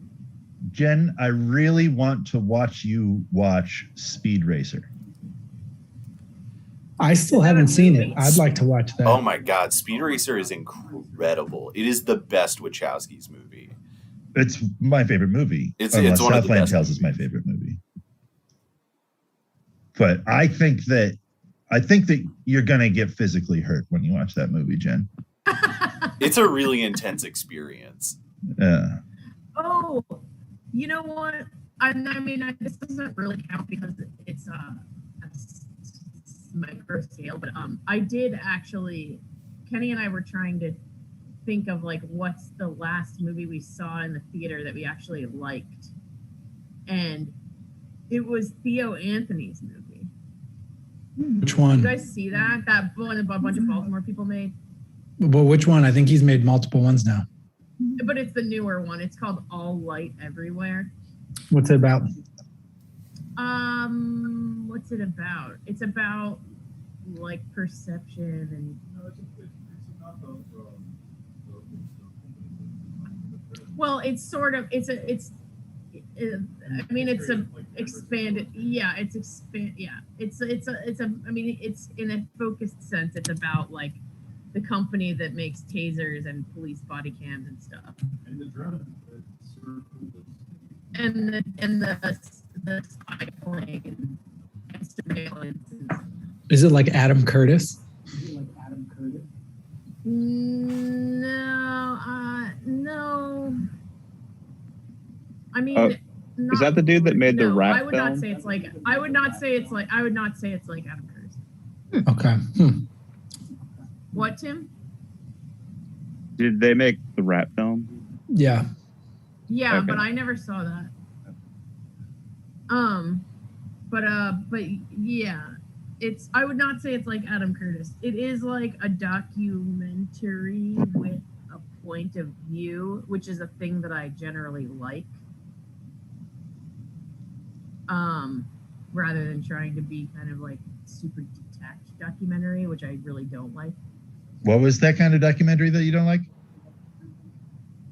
Super objective, detached. Documentaries like, where they're trying realism to one. portray just documentaries where they're trying to act as if it's like completely detached and like totally objective and like Oh, we're just explaining to you like this happens and this, the like the thing, I don't know, the hardcore nonfiction where you're like trying to have the author be like a non-entity. It's like the opposite, whatever the opposite of like a Herzog movie is. Yeah. Oh, Jen. Oh wait, I already told you that I watched Happy People and that I love it. It's yeah. really good. It's Oh wait, so no, I good. told you it made me sad. It's so good. No, I texted you like when I was like 20 minutes in, but I watched the whole thing and it's so beautiful. I love it. It's great. It's a really good movie. I like that movie. That's on my top of my list of best movies. Oh yeah. Yeah, but it doesn't hurt my mind like Speed Racer. But Connor. It doesn't take apart. Well, Connor's Connor. criteria for Wait. things that he likes is really different than what most people look for in entertainment. Wait, I have a question for Connor. When did you watch it? What year did you watch the movie? I watched Speed Racer between. No. Happy People. Oh, Happy People? Mm-hmm. 2014. Okay. So watching in 2021. Oh, it would be a different experience. Now Siberia, I don't think has the ability to maintain ice like that anymore, or that way of life probably at all. So watching it, and then there's also the part where like that woman's house burned down and all of her dolls. And it's just like watching it now, it's so important that this movie exists because none of this is here anymore at all, probably. Right. that makes me want to rewatch it. It's crazy. It fucked with my mind for sure. Because I also loved it, and like seeing everything happen, it was like, so it becomes much more important than it was at the time, probably. And I wonder if Herzog knew that, or if he knows. I was wondering if he like knows what they're doing right now. If he, he actually cares about people, so he might know what's happening to those people who are still alive, I'm sure. Anyway, sorry, that was like a real tangent. I really jumped in there. I'm sorry. But it was important to say because it's a good movie. And thank you for recommending it. Yeah, I love that movie. You gotta watch the internet one too. Oh yeah, that's on my list for sure. Have you guys seen that one, the one about the internet? That was real good. I want to rewatch that actually. Okay. Should we talk about the book again? Yeah, because Torture. We've already really important stuff happened. We've already talked about how Marble takes parts out of Rose and blah blah blah. Right? Yeah, we did do some of that last time. And then a glass. So while she's doing this, a glass shows Chenille and Hawk on the lake. Mm-hmm. Who makes that happen? Yeah, I was trying to figure that out too. Was Rose trying to see something before she died, maybe? The last thing that Rose said to the silk is, or said to the glass is, show me that slut that Silk has foisted upon us, referring to Chenille. Oh. Okay. And then she dies. And then she dies. And she's probably speaking at least partially about Echidna. I mean, sorry, she's probably speaking at least partially as Echidna. About Kypris? About Kypris. That's a theory that some of us have. But it's Scylla. But it's also Kypris. It is also Kypris. Yeah. It's also definitely just Rose talking about Chenille because she's mad that Silk's not Pike. Yeah. Yeah. Yeah. You're right. Is anybody in the chat today? No, not really. We do. Tim sent a chat message. I think we got one person watching. Right, Tim sent a chat that said that he was interested in seeing the Green Knight.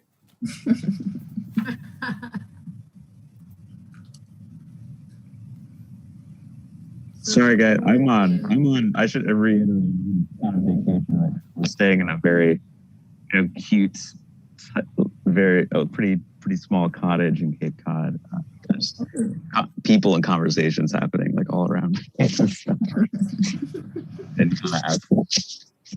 respect the hustle. It's an overwhelming experience then to have us five in your ear and then other people in real life. Jesus Christ. Whoa, the conversations couldn't be more different. I just looked up that. In real life. I want everyone to realize that I'm in real life. That's debatable. You could just be binary. That's the more you debate it, the more that I am in real life. Your debate makes me in real life more. The more you debate it makes my life even more real the more you debate it.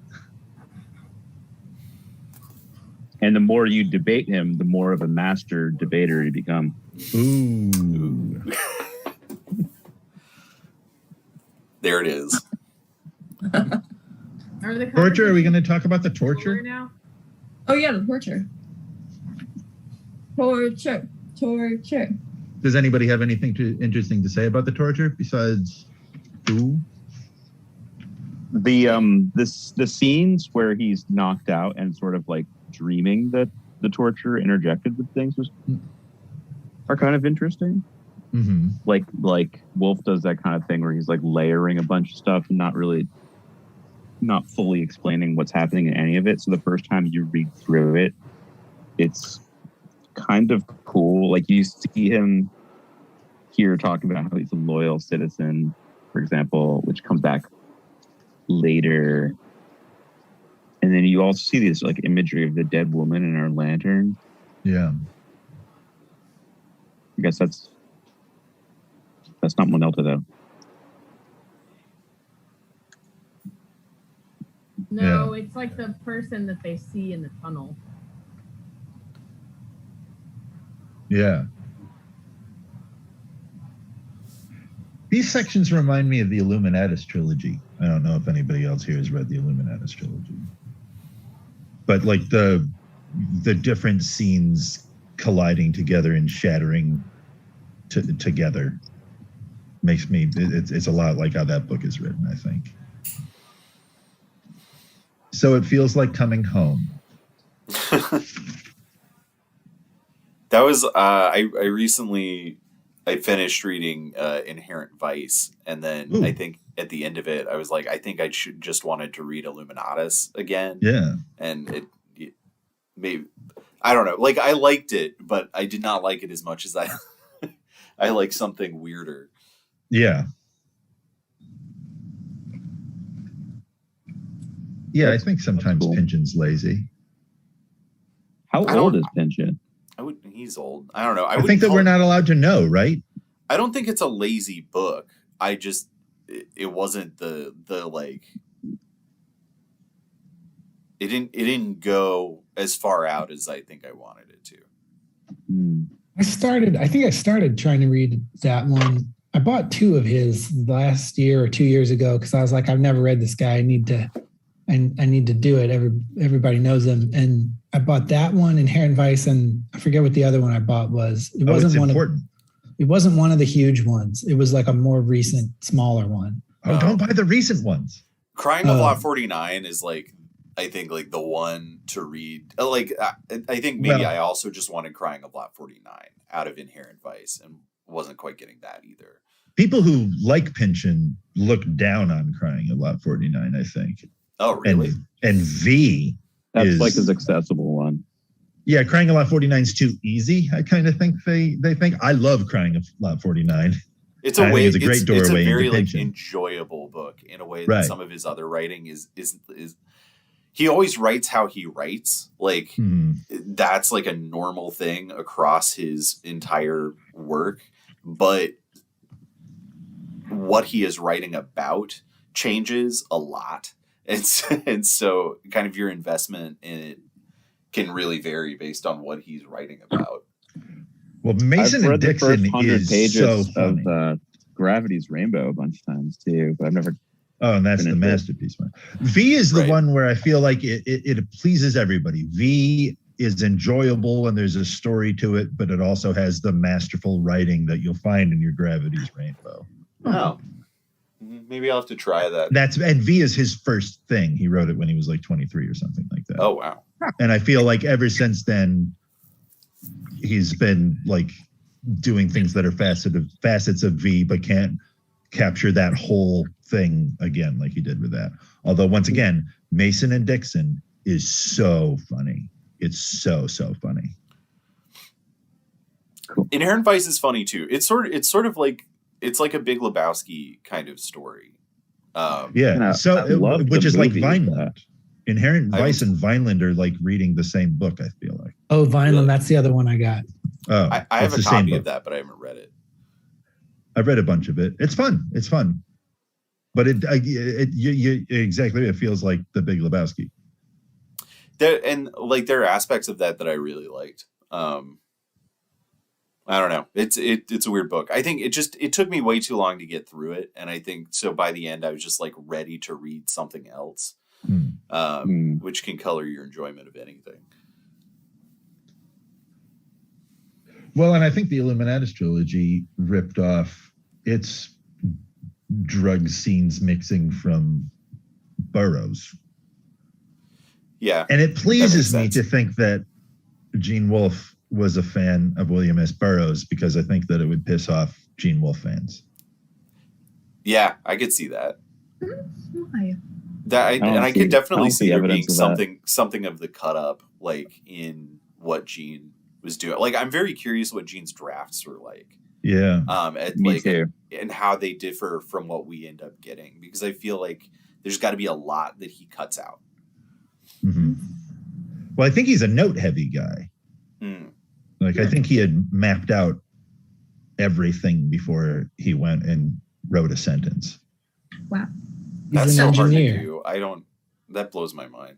I don't know. I don't know if I get that vibe. Have you read that somewhere before, Connor? Like, I did. I read that he had to know what happened in the last thing that happened before he could go back and write anything. So he calculated.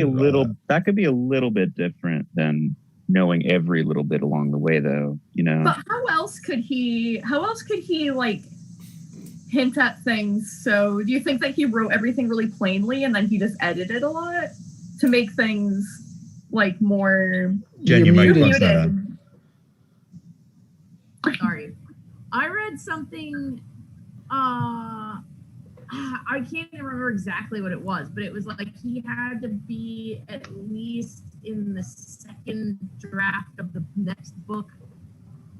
Like, it was like there's like you would have like a draft system, and you had to be like at least in X draft of the next one and like X draft of the one after before you could like publish the one. Like, they were all being written. I mean, there's no other way. Right. Well, you'd have to be going back and changing things and like. But is that just referring to New Sun? I don't know. Yeah. Didn't New Sun write all together? Like, it seems pretty straightforward. Yeah, that seems. To me. Yeah. It doesn't seem very mysterious. I see him having in his head, and probably a little bit of organization coming out of the pen, but mostly in the head, the idea of what really happened. And then you have probably a couple notes for each going into each chapter of the definite points that need to get hit. Maybe not necessarily how they get hit, but like information he wants to be in that chapter. And then he sits down with the things knowing in his head the grand scheme of what's happening, and knowing on the papers in front of him what he definitely needs to have in that chapter. And then you kind of just feel your way from the start to the end of the chapter. Like, because they're definitely in this book, there feels to me some like he just sat down and went with it. And then like, oh, little happy accident here. Oh, okay, I'm going to do something funny now. And like, I get the feeling of a little bit of like improvisation within the chapter. But the bigger story is very clear in his head. Like, what actually happened is something he's been thinking about for months and months and months and knows the beginning and the end of. Yeah, I think I'm kind of on that level too, Ryan. I get a sense when I'm reading through this that the actual writing is kind of jazzy, kind of improv, and he might have a big. He most likely, of course, does have an idea of what, as you describe it, like what happens. But I also get the sense that he is adding in ingredients as he goes along the way. That there's like other things kind of just being tossed in, and he's like, yeah, that's kind of cool. Like I'll let that here. Like, it doesn't seem like intricately engineered to me, which New Sun a little bit more so does. But I feel like this is freer. In my opinion, could just be the elegance of his engineering that you can't see. The parts. Sure, that's what I think. And a guy who's done it once already, like he did it with New Sun, and now he's like, all right, I know what I can do. I know I'm capable of, and so he can get the finesse on the next. I could see him jumping into this with like a little more like loose confidence after. I feel like, I mean, something as big as New Sun, really, once you get done with it, I think you're like, oh, okay, I know which corners I can cut now. You know, like that. I could see a lot of planning going into New Sun and less from subsequent series. And like his later work, I don't know, like Sorcerer's House is the one that I always point to because it's like the most recent novel of his I read. But it's like real jazzy. I think like it seems like it was not super planned out, but it's also tonally a very different kind of book. So I don't know. I'm curious to know, in light of all of this, like how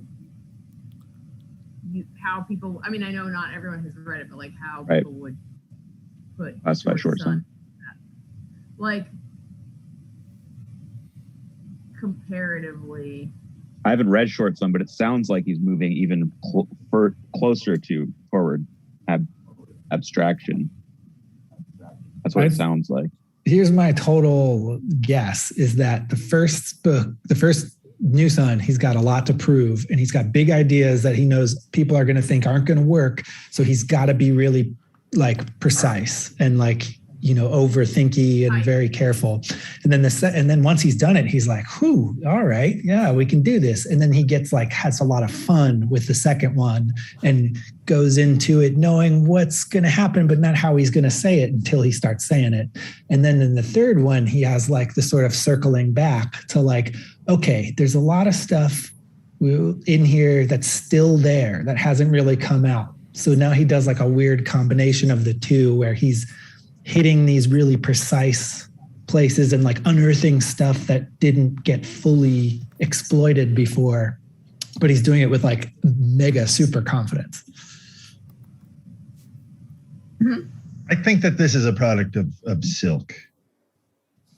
I think that the Long Sun, I think that you guys feel that the Long Sun's more jazzy, has less notes, is less tight because Silk is fuzzy-headed. That doesn't necessarily mean that he wasn't writing in a silky way. Anything could mean anything. I'm just saying that's what I'm picking up on. But they can both be true. Like he can say, this character is like this, so I can write like this. I feel, I mean, just like the way that it is written it's more of a, like, because of the, because there's all that, what is it? Free indirect speech that happens, and like it's just the way the narration works is so less like I don't know. I mean, we talk about it as looseness. I don't mean that it's sloppy or anything, just that there's a spontaneity to it. There's an energy to this book that I think the first book like kind of doesn't have and makes up for in other ways. Well, here's the first book is written by the person who experienced the thing, and this one is written by two people who didn't directly experience the thing. Yeah, I guess. Well, also this Long Sun is from the perspective of the people. It's like the people who are actually fought in the war. They're the people who lived in Byron, where New Sun is written from the perspective of the autarch. Yeah. It's a very different perspective. And it's also written by somebody who has almost no experience of the real world, too.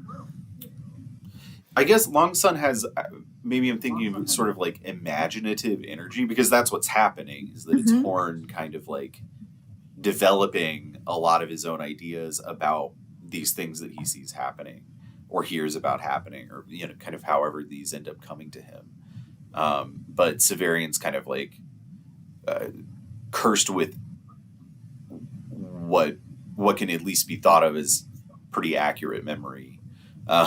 So Severian's really concerned in how he's going to be interpreted and how he's going to be perceived. So he's got to be tricky with his stuff because he wants to like control how you see him. There's a precision to Severian's kind of self-consciousness as a narrator.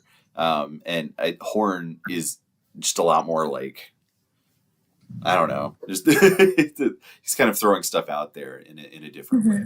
Also, I have to say, like, Nettle always falls by the wayside in these conversations. But, like, my sense after reading Short Sun is also that Nettle had a much bigger hand in the writing of this book than people will give credit for. I think Like, Scleroderma had a part in it too, in writing the book that we're reading. Yeah.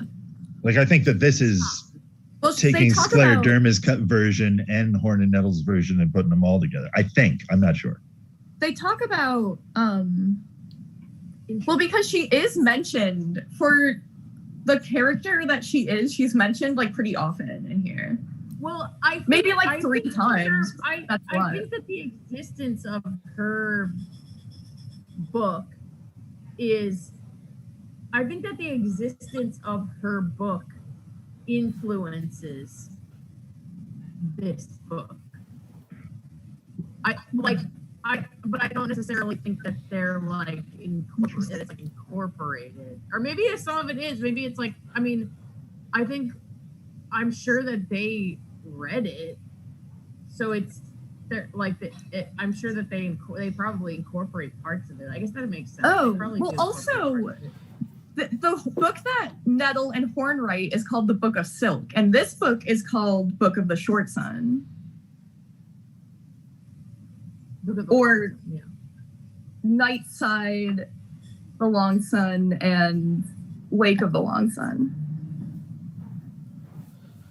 We don't call it the Book of Silk, but why? Because they say in the book that it's called the Book of Silk.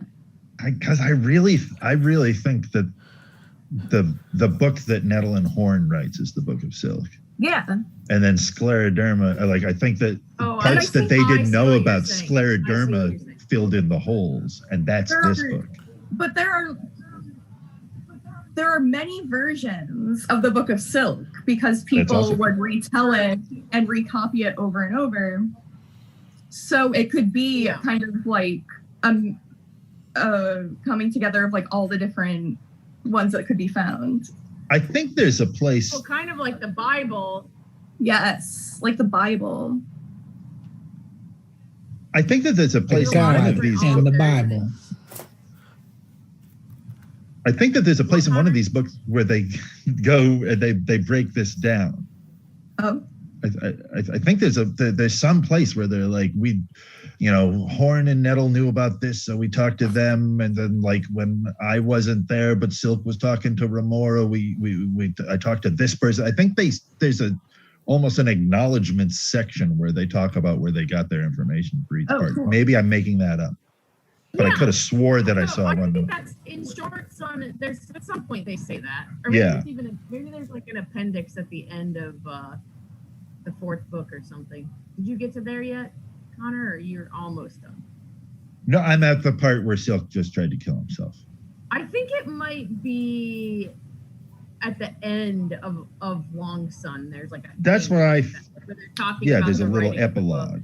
Yeah. When you find out, I think you're right.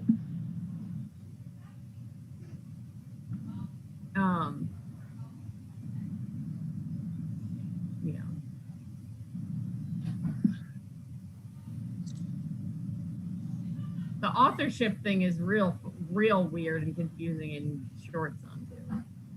Yeah, it's there's like so many people going on in there that you have to be like constantly, and then it's like switching back and forth all the time, so you constantly have to be like, who is writing this?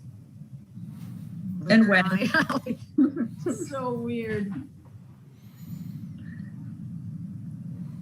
Yeah, it's cool. Anyway. So speaking of reading ahead, on 490 here, when Silk is describing the outsider's vision, he describes a scene with the naked criminal on the scaffold. Mm-hmm. What is that describing again? What? Jesus, I think. It seems like Jesus to me, right? Yeah. What I was curious about is above that, the boy who can't speak and lives like a wild beast. Who the fuck is that? Yeah, that too.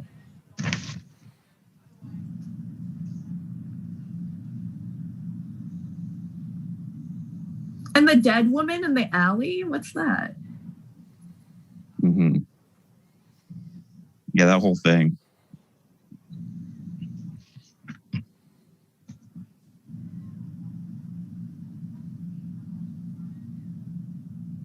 So the beetle that looks like a piece of jewelry but laid its eggs in dung.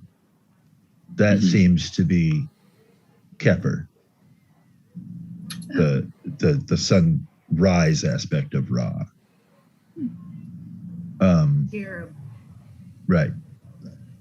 And then I don't know. Is the boy who can't speak but lives, just off the top of my head, feels like Enkidu to me from Gilgamesh. But I'm not willing to stake my life on that. I know Wolfe was a big Rudyard Kipling fan. Oh, so maybe it's Mowgli. The boy who lived. Something even cuter. Seems like such a random thing to put in.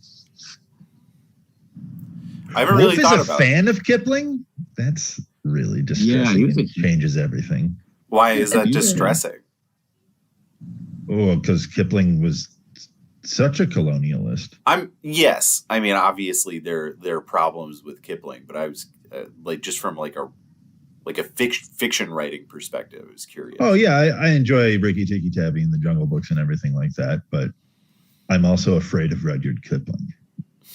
You can be a fan of someone's art without being corrupted by their colonialism. Yep, I am. It's interesting because at the time of Rudyard Kipling, he was considered kind of like an advocate for I don't know, the perspective of tribes people. He was a snowflake. The noble savage. Yeah, he didn't have the best perspective on it. Right. Well, now it's Not just interesting, us.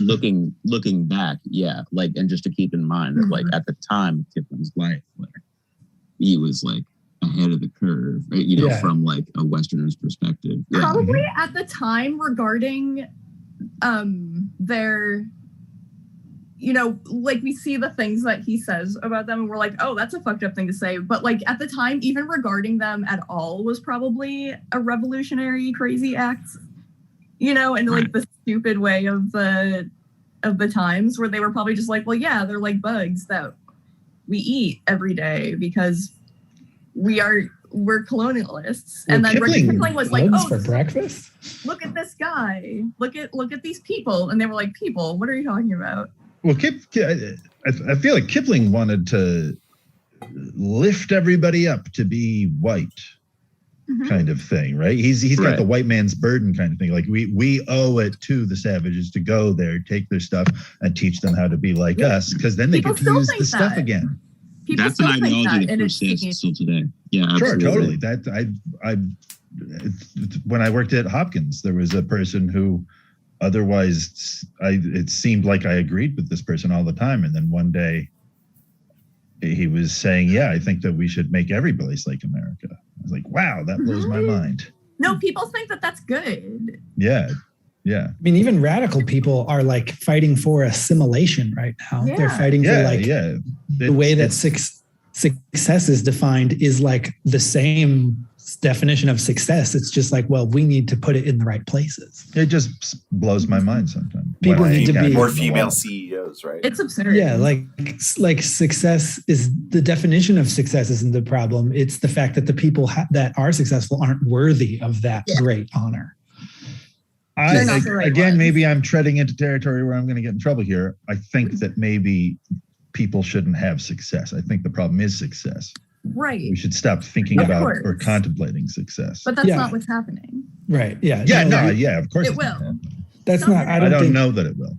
I don't think that that's bad territory. I mean, I think it's inevitable that the definitions of success are going to fail, and if we can find a way to get new ones before we have to, then it'll be a miracle. It'll be great.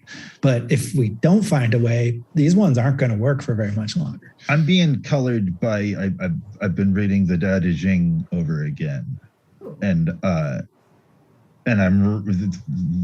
the problem with success is that you've done something, or you've at least felt like you've done something. And I don't think that we should be doing things anymore. I think that we should just be experiencing what's going on, recording with our hearts. But I think that the doing is a problem. Yeah, the evidence seems to show that our doing things, it doesn't lead us to like anything we want. Yeah. It leads us further away, and then it's like, well, but we have to do harder. Yeah. Oh, Tao Te Ching is the best. Yeah. I feel like it's like somebody explained things on the most basic level that's possible, and then just left it at that. I'm doing a thing of like reading it and the Emerald Tablet and trying to match them up, and it's real nice. It's a real nice thing. What's the Emerald Tablet? It's the central text of Hermetic alchemy, whereas above, so below comes from. Okay. The work of Hermes Trismegistus. Although the reason I started doing this is I found a person who had like triangulated a potential Chinese original, and is theorizing that the Emerald Tablet is just Taoism entering the Western world for a little bit. Cool. What do you know the name of the Chinese original? It was hypothetical. There's not like nobody knows if it exists. It's just like, this could be a thing. You know, it's yeah. So no, it is unnamed because it's just a man's idea. You know what? I had never. I was blessed to have a kid in high school that I played in a band with for a while who was like told me that I had to read about Taoism, and who was like, for a high school kid, was doing an amazing job of living it. Josh Marchant, and I've like had it around my book collection since I was, I don't know, teenager. But until recently, I had never read Liezi. Lao Tzu? No, not the dude who made Tao Te Ching. There's another dude, Lieh, who has his whole own book, and it's all the same like fundamental principles, but it's sort of told as like, this dude is this teacher who never wanted to be famous or get anywhere. He was like kind of depressed about how much success sucked, and so he just had like a couple of disciples, and the book is kind of like his disciples following him around, being like, tell us some, no, come on, drop us some of those pearls. So he's like, all right. And then he says something that's like insanely wise, and then just like keeps going on with his day. I think I read some of that in college. That sounds cool. Yeah, I'd never seen it until we read this Lao year. Tzu, and then we read Zhuangzi, and then there were some other guys, and I don't remember who those people are.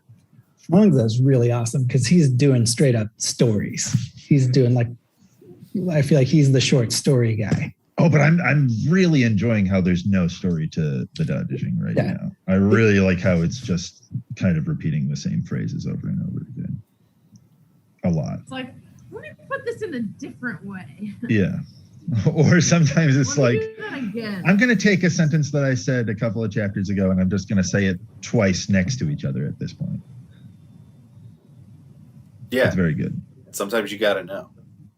Well, but it becomes interesting because like these two times that he said it are now different than the last time that he said it. And because he said these two things next to each other, the second time he says it in this occasion means a different thing to me than the first time he said it now. It's like I was reading a thing about how the Sparks has this song, my baby's carrying me home. And like how he's able to make every single time he says that line, although it's the only line that's in the song, it's always means a different thing and tells a whole story. Nice. Yeah, There's some I wanna hear poetic that. forms that use repeating lines in that way. That when it's done well, you get like one line repeating, in every stanza, but every time it means a different thing. It was Pantoum, I think, is like that, and Ghazals are like that. There's some cool form poems that do that. Gozzles. Hazel. It Ghazal. It's a Oh, is it Persian? yeah, I think it's a Persian form. Cool. It's tight. For some reason in high school, a lot of us got really into Ghazals. That's cool. I went to poetry high school, so. It's one of the craziest things I've ever heard anybody say. It's kind of true though. So you went to music high school, No, I didn't. didn't you? Wasn't your high school like? There was one school in my town, and if you lived in the town, you went to this school because it's the only one we have. Oh, but wasn't music? It happened to be really good at music, but it's not like anybody who went there knew that it was really good at music. I only found out, like, we have some high number of music educators that come from my school, but I didn't find that out until I was like 36 and read it in the local newspaper. That's cool. Yeah. I mean, I knew that everybody was in band or chorus, but that was just because, like, you'd get to hang out for a period of the day and have a good time. I don't know. We didn't know it at the time. It was the only place you could go. Oh, well. We were dirt poor. Okay. Well, my high school was different than that. Yeah, like because I know that there's like Magnate, like Mason went to acting high school, and that's all it was. It was geared towards acting. We didn't have any of that. Yeah. Wait, what? A whole acting high school? Yeah. Mason went to. It's like Carver here. Yeah, but Carver is like arts. That's like an It's like art acting and painting and drum. Right, but if you go to Carver, you're not like taking acting, painting, drum. You're like you have a concentration and stuff like that. My concentration in school was trying to get out. Yeah. Like I didn't choose a focus. Baltimore School for the Arts is like is the same thing. You pick an art. Mm-hmm. Yeah, exactly. I went to that kind of high school, but writing was the thing I did. Yeah. That's cool. I wish I did that. Yeah, me too. It has. Yeah. I mean, I had like a basic high school. It's algebra and shit. In a lot of ways, it was really good, but it's also like not that many people are still writers. Like it's one of those things where it can. There's a lot of burnout that happens at a really young age that can be kind of difficult to get over. Yeah, and also like most of what you study or like in high school or college, like for most people that doesn't necessarily translate into what. But I mean, I don't even know if that's true. Maybe like most liberal arts people, I guess. It also seems to me that the people in these Magnate schools are always involved in weird television-like dramas. Like, I really like how you call them magnates. Magnates. So what do you call them? Just magnet. Oh, whatever. Magnate. Like, no, your version is funnier. I went to Mogul school. Yeah. Maven That's what it school. seems like. I've never read the word. This is a weird thing. I've never read the word. I've only heard people say it. And that's what it sounded like they were saying. Oh, well, because the word magnate is often pronounced magnet. Right. Mm-hmm. Anyways, it seems to me that they're all, like, all the teachers are sleeping with all the students and everybody's in trouble all the time in those schools. I think it drives people insane. There's a little bit of that. Yeah. I think the children maybe shouldn't be so focused. Bad kids schools. I did go to bad kids school. I went to art school for college, and I went to MICA, which I would not recommend anyone do. But the part of the reason, besides the amount of money that they offered me, that's the reason why I ended up going there. But the reason that I applied there was because you could do general fine arts, and you didn't have to there was a major that wasn't specified. There was like a non-specific major. And I just resented the idea that I had to choose a major. at art school. It's like, it's fucking art school. I should be able to do whatever I want. Yeah. Yeah. Totally. And that was like the reason that I applied there. That's cool. Like, why should I have to pick one? Yeah.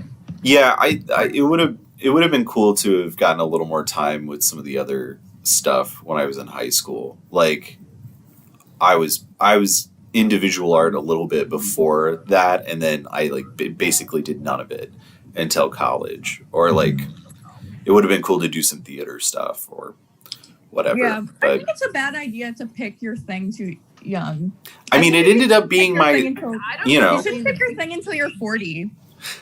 I mean, I ended up getting an MFA and thing. everything, so I guess it stuck for me. But it, you know, not everybody But ended like up. a lot of people, if you didn't pick your thing until you're 40, a lot of people would gravitate towards certain things anyway and do those more and like them more. And a lot of other people wouldn't feel like, oh, am I a writer? Am I a sculptor? Am I a painter? Because that's like, I think that's actually like one of the worst things about being a young adult is feeling like you have to like know the stupid word you are that a magazine uses. And it's like some people aren't sucked into that, but most people are, I think, especially artists. So it's just a better world in general if it's like, oh, I don't know, hey kid, like, you like football? That's cool. Go like plant a garden now, you asshole. You know what I mean? I don't think that we should nail ourselves down to any aspect of our identity if possible. Like I think that I agree with Jordan 100% that we should committing to a professional identity when we're 17 is an absurd thing. Yeah. You should be able to have whatever professional identity you need to have right now to get by. And I also think that that's entirely, and this is another thing where somebody could get in trouble, I think that that's really important to sexual identity. Yeah. I think it's absurd to as a child be like, now I'm gay and now I'm straight and now I'm bi. Let it change all the fucking time. If you meet somebody that you like that person. Yeah. We wouldn't have to be upset about it if we weren't all making these vast declarations all the time. Yeah, like now it's harder than ever though. Like now you feel this pressure to brand yourself. Yep. You know, and to like project like this is what I am. And there's like so many channels. And it's tough because if you resist that, you are really going to be excluded from like certain, you know, like circles and channels. Like I started a LinkedIn 2 weeks ago. Only 2 weeks ago. Wow.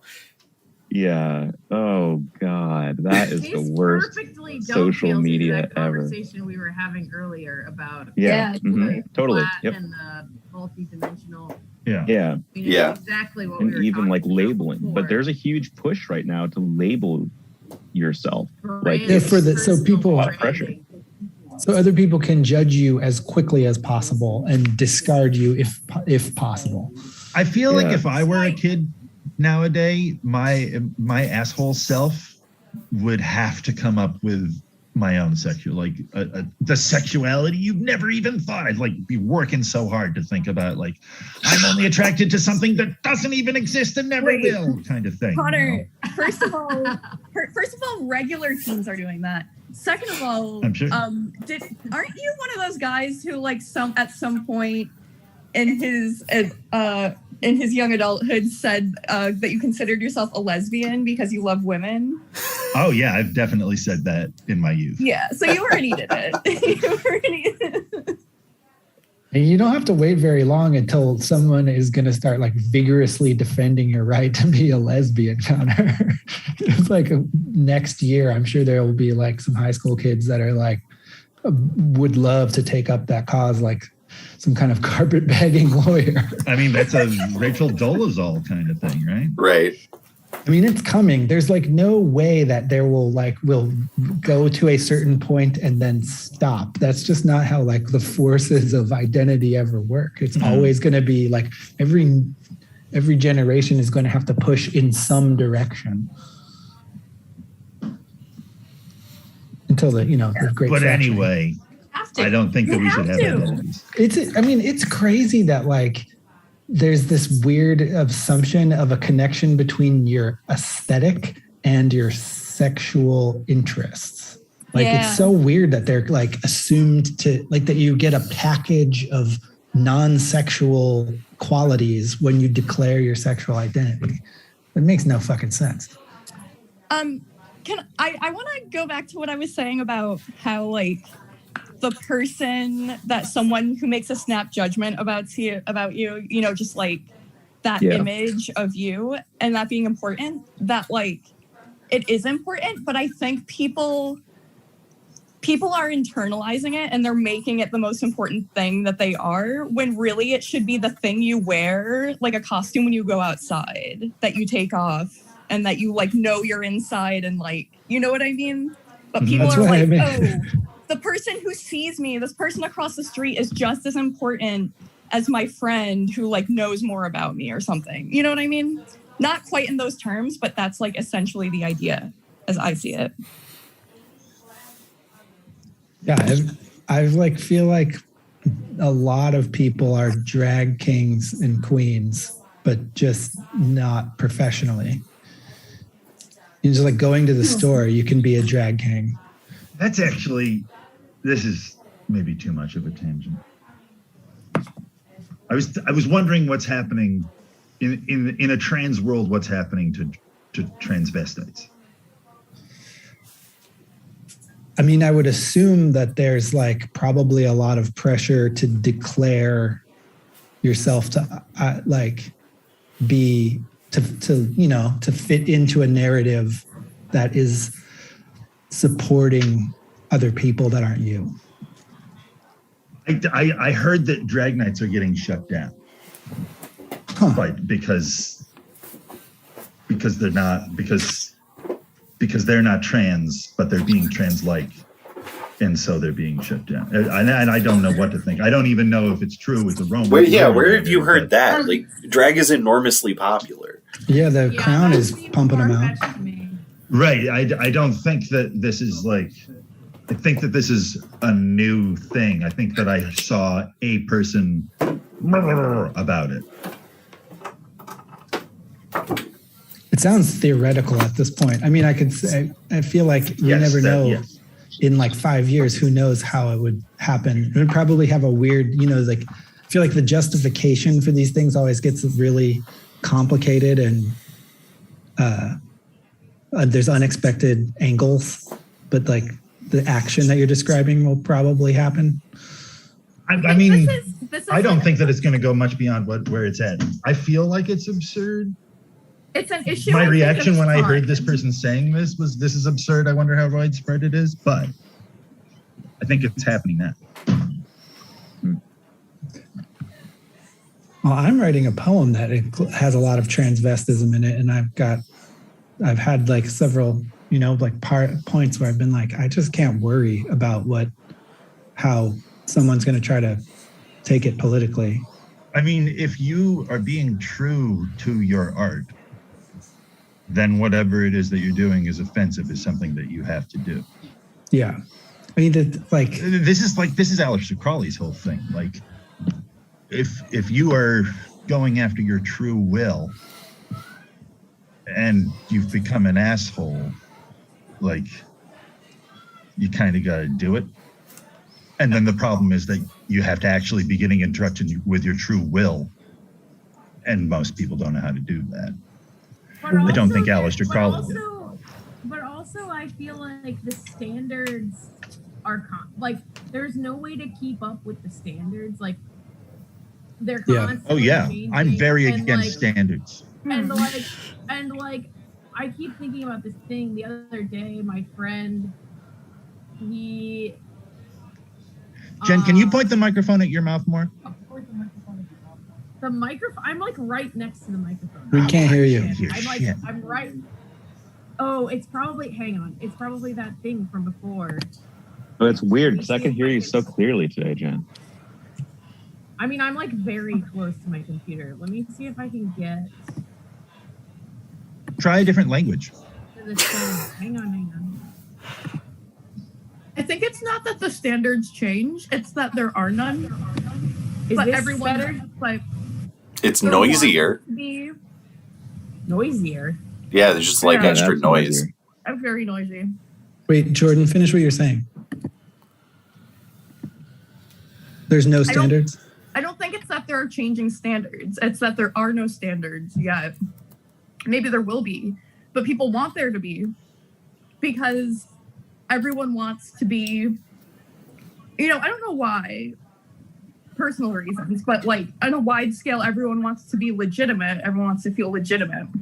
I think also every single person feels unheard and unrepresented, no matter who they are. And so True. there's like a real, it's really easy to feel like people telling a story that doesn't represent you is crowding you out and needs to be like crowded back. Well, here is the thing: is that Is my sound better now? Yes. because of the Democrats, I'm going to blame the Democrats on this. Yeah. But okay, this isn't. I think an unintended consequence. And I think these laws are an overall good in our society, but an unintended consequence of making laws that protect certain people, categories of people, and naming and categorizing these people makes it so you have to fit into one of them to be seen as a person and to have rights. Yeah. And that makes things very difficult. Yeah. Like means testing and categorizing. But what I was gonna say about standards is like about changing standards is like I keep thinking about this thing. I've been working with my friend at his house, and his partner, he has a kid and his partner has a kid, and his partner's kid he's like real into the Marvel movies, and he was like, oh, I'm gonna see if I can get him to just like watch Star Trek too, so they watched like an episode of Star Trek, and the kid was like, they're not afraid of like portraying bigotry on Star Trek. I mean, they have like lots of different races and blah blah blah, like species, blah blah blah, and the people are often like bigoted towards other species and stuff.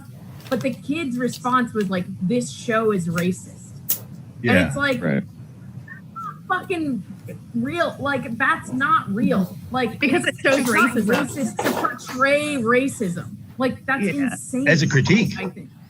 But that is like it's like a 14-year-old, 13-year-old kid, whatever. But like that's the reality that we're living in, and like you can never perform to the level, like it's like unreasonable, like it's an unreasonable criticism that everyone is subjected to now.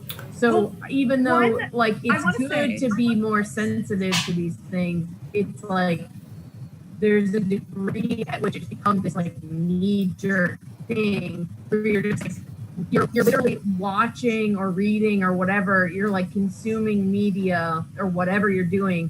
The point of you doing it is to find the problematic thing in, like that's like your job as a human in this society, is to like find the thing that's wrong and point it out. And like that's the whole point of watching like doing anything. That's not incorrect that's like the point of society right now. I agree with that, but I would like to know, did your friend ask the 14-year-old why he said it was racist? Was it just that, they talked about a racial issue, they mentioned this guy said that to him, or was the conclusion that the show came to kind of racist? Because sometimes I watch Star Trek The Next Generation and I'm like, the conclusion to this episode was that everybody should be like a white human person. Right. And that happens kind of a lot. It's like very 90s. I don't think it was that, but I wasn't there, and I didn't. Yeah. And I don't think my friend is not the type of person to like press on that. I'd also be interested to see if the 14-year-old person recognizes the racism in the Marvel movies, because they're fucking racist too. Like that's one of the things about when everybody's pointing out that things are racist that I think is interesting right now is like, yeah, everything's racist. We came from a racist system. Everything's going to have some racism in it. Trying to find the thing with no racism is insane.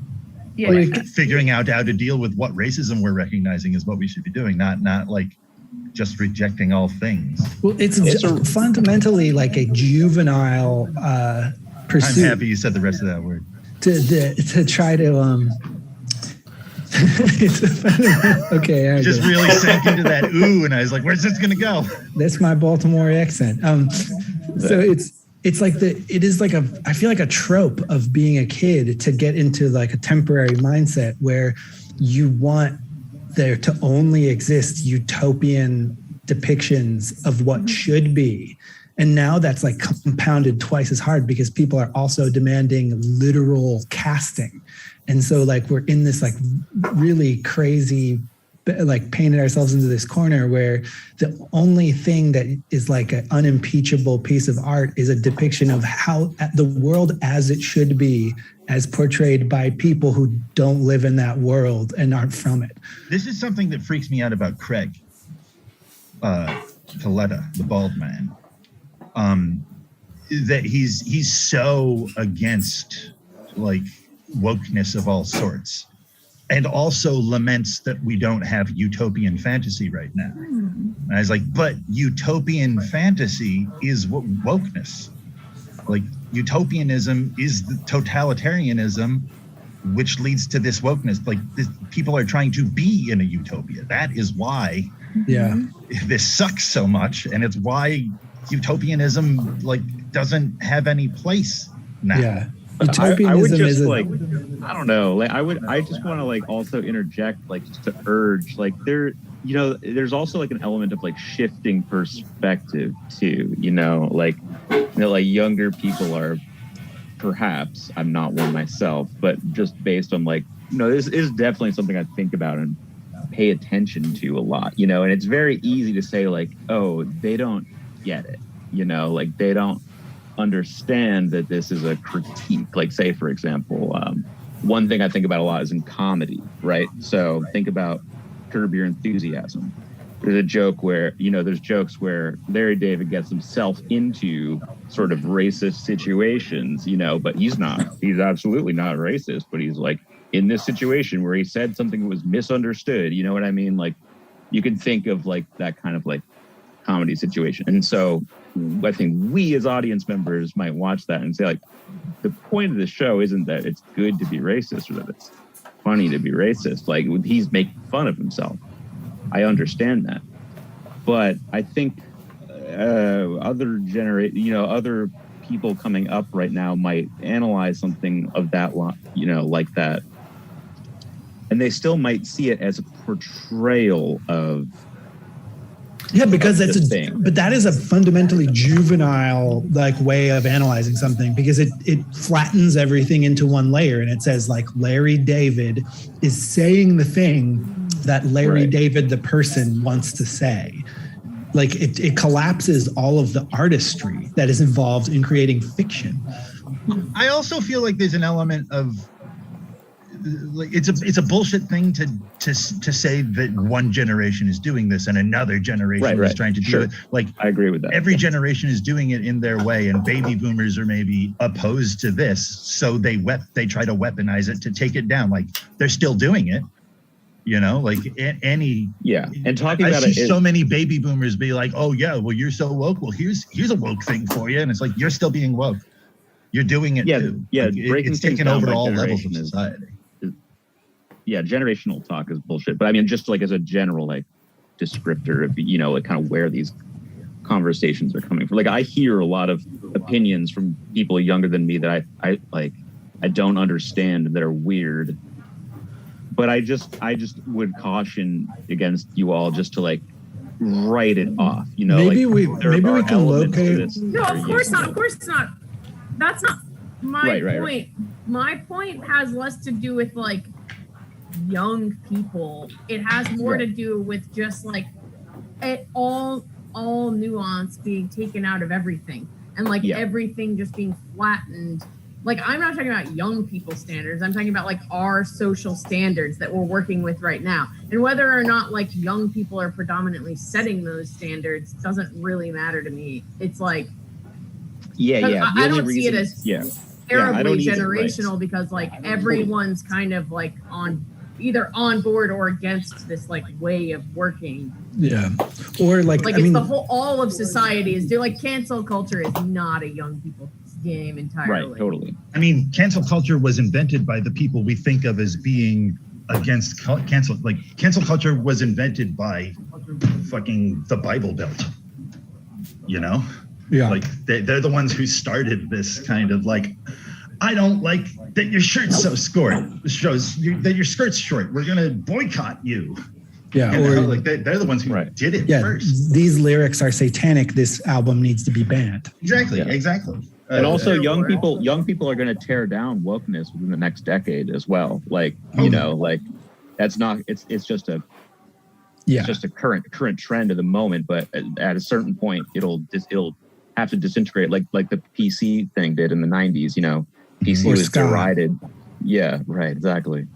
Or Smash Mouth. Like. But I was having a conversation the other day where we were just talking about how like. It's like everyone is becoming more and more sensitive, but it's like you're becoming sensitive just like kind of like the wrong shit. Like you can't, like, there's no. I mean, I'm constantly lamenting the fact that you're like not allowed to have class consciousness or like class-based analysis of anything that's happening. But it's like it's like anything but that, you know. It's like. Everyone's just like mad at the wrong thing and just kind of, I mean, not that like being anti-racist is wrong, but it's like when you're even being anti-racist, like the things you're choosing to argue about are like not the real like thing. It's like something else over here. It's like, I think that I gotta say that this is an easy place to circle back around to the 200 people figure. This is part of us having everyone that is not us be part of a vague other that we can assault, and it doesn't matter because they're just an other, because we're in contact with 7.5 billion people rather than 200 people. So none of them can be humans. They can only be labels. I think also we can locate the impulse, it's not a generational thing. I feel like generational kind of implies that each generation is sui generis and like it brings a whole new thing to the table, which is really less true than it's ever been. And the thing that I think is moving forward is media, and that like media culture. Yeah, that is like a continuous thing we all share and is totally permeable and like fluid. It's not discrete, separated by age, but it is something that has momentum and builds on itself and like has to conform to the demands of the like, you know, the way we're consuming things, the length of time we're consuming things for. But this is new. Like that the mechanics of how this all worked didn't make us function in that way before. Like time used to move faster than culture. You know, your parents and you and your children would all be pretty much living in the same culture. Our parents hit this thing where they had the generation gap. They were living in a different world than their parents.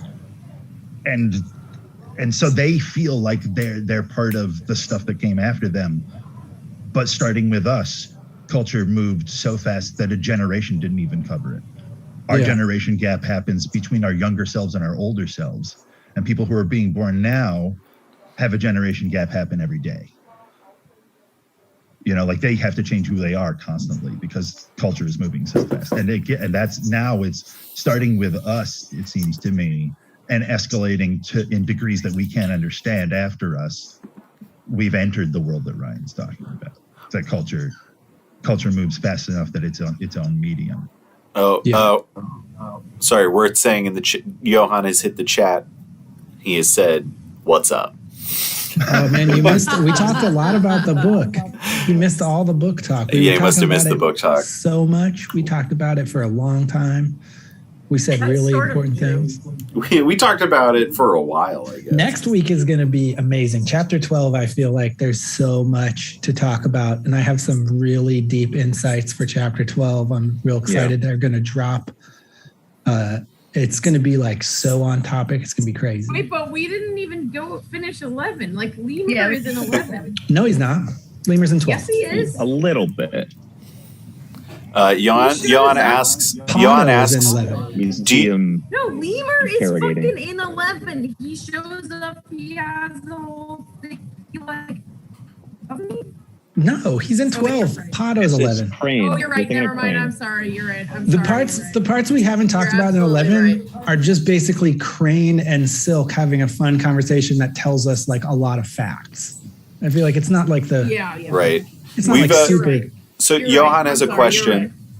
He's first. He says he slept late today to jump in for the post book section, and he said, "Do you think the exponential nature of population growth and technology are congruent to the exponential culture speed?" Which yes, yeah, to some degree. It absolutely has to do with the media does, and that's very related to this book and the ideas that Gene Wolfe has about screens, right? I mean, that's really what we're talking about, is how information is being disseminated via screens. And that has accelerated quite a bit over the last 100 years. And I mean, it's interesting, I'm not at a point where I think the population growth has anything to do with this yet. Population growth, maybe not, but technology definitely. The whole thing is harnessed to exponential growth as the underlying philosophy of success. So I think it's like the population has to grow in order for there to be more success to go around. So that's the capitalist mode, right? Just exponential growth above all else. That's a capitalist mode. Yeah, that's what I said. Yeah. Yeah, no, I'm agreeing with that. I don't, but like, I'm having a thing where I think that we could be experiencing a very similar thing to what we're experiencing now vis-a-vis media without the capitalism. I think that if it's really hard to imagine taking that part out, because yes it is, because we are living in a capitalist world. Yeah, it's very hard to imagine taking it out. And the fundamental thing about capitalism that drives all of it is that there must be growth at all times, and that this is possible and desirable. Both of those things are false.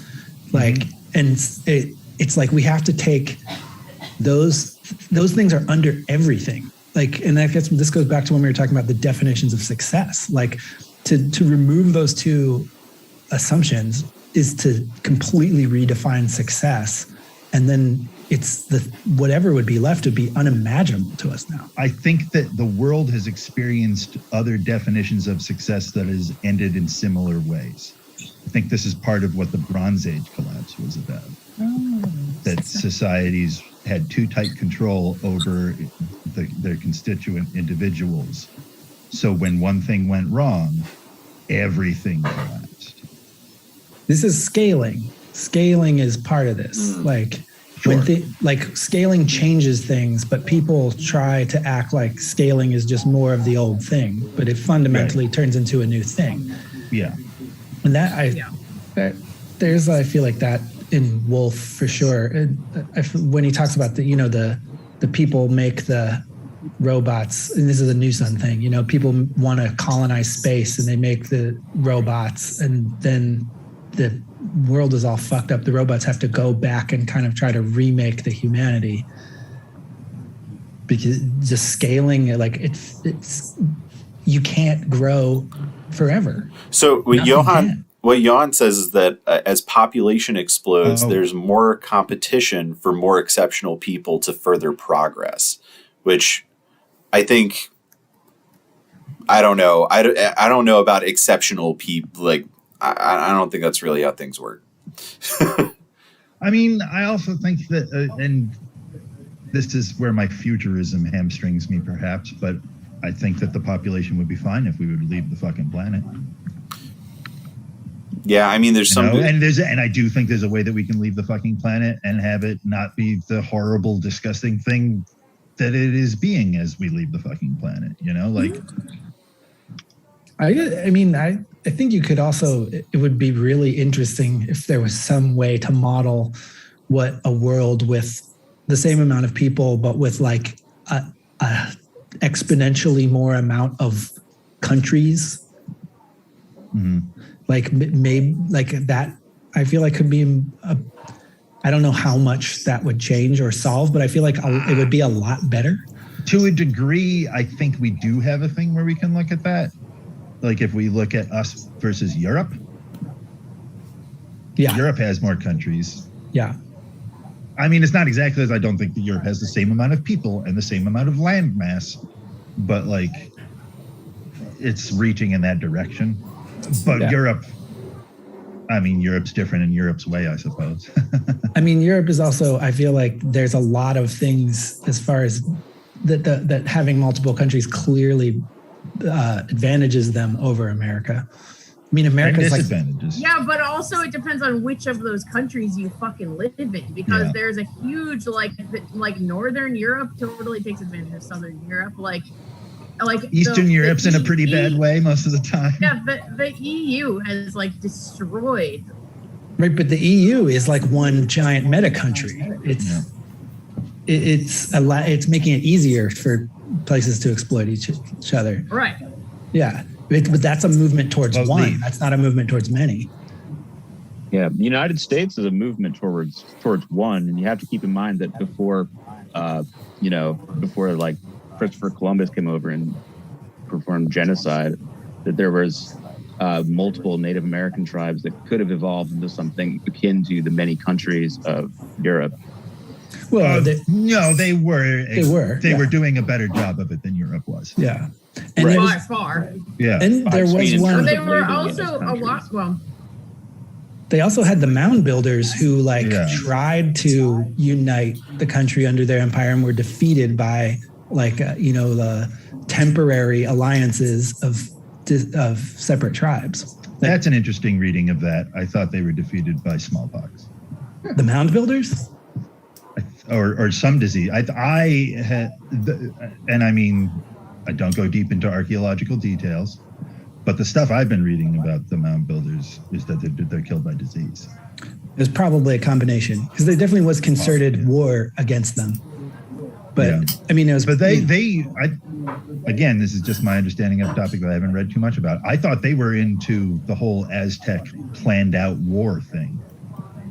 So I don't know. The mound builders? That's what, I thought they were kind of, this is again a very hazy thing. I thought they were the northernmost outreach of the whole Aztec Mayan. I think that's true. I think the thing is that the war that came against them was not the one that they were making. Eventually, it was not the one that they were managing. It was like people saying, these guys who are trying to unite us all have to go. But I think you're probably right that maybe that wouldn't have worked if there wasn't also smallpox. This is also maybe something that is pertinent to this conversation. The Anasazi Indians, or whatever you want to call it, the Anasazi peoples, were just some guys living in a canyon for a whole long time, and then suddenly they had this. They were making pot. This is measured in their pottery. They were making these pots that were one simple thing, and then suddenly they became exponentially more complex, very, very intricate, crazy new ideas are expressed in this pottery, and then they just disappear and collapse. So this sudden explosion of culture, and then that somehow killed them all.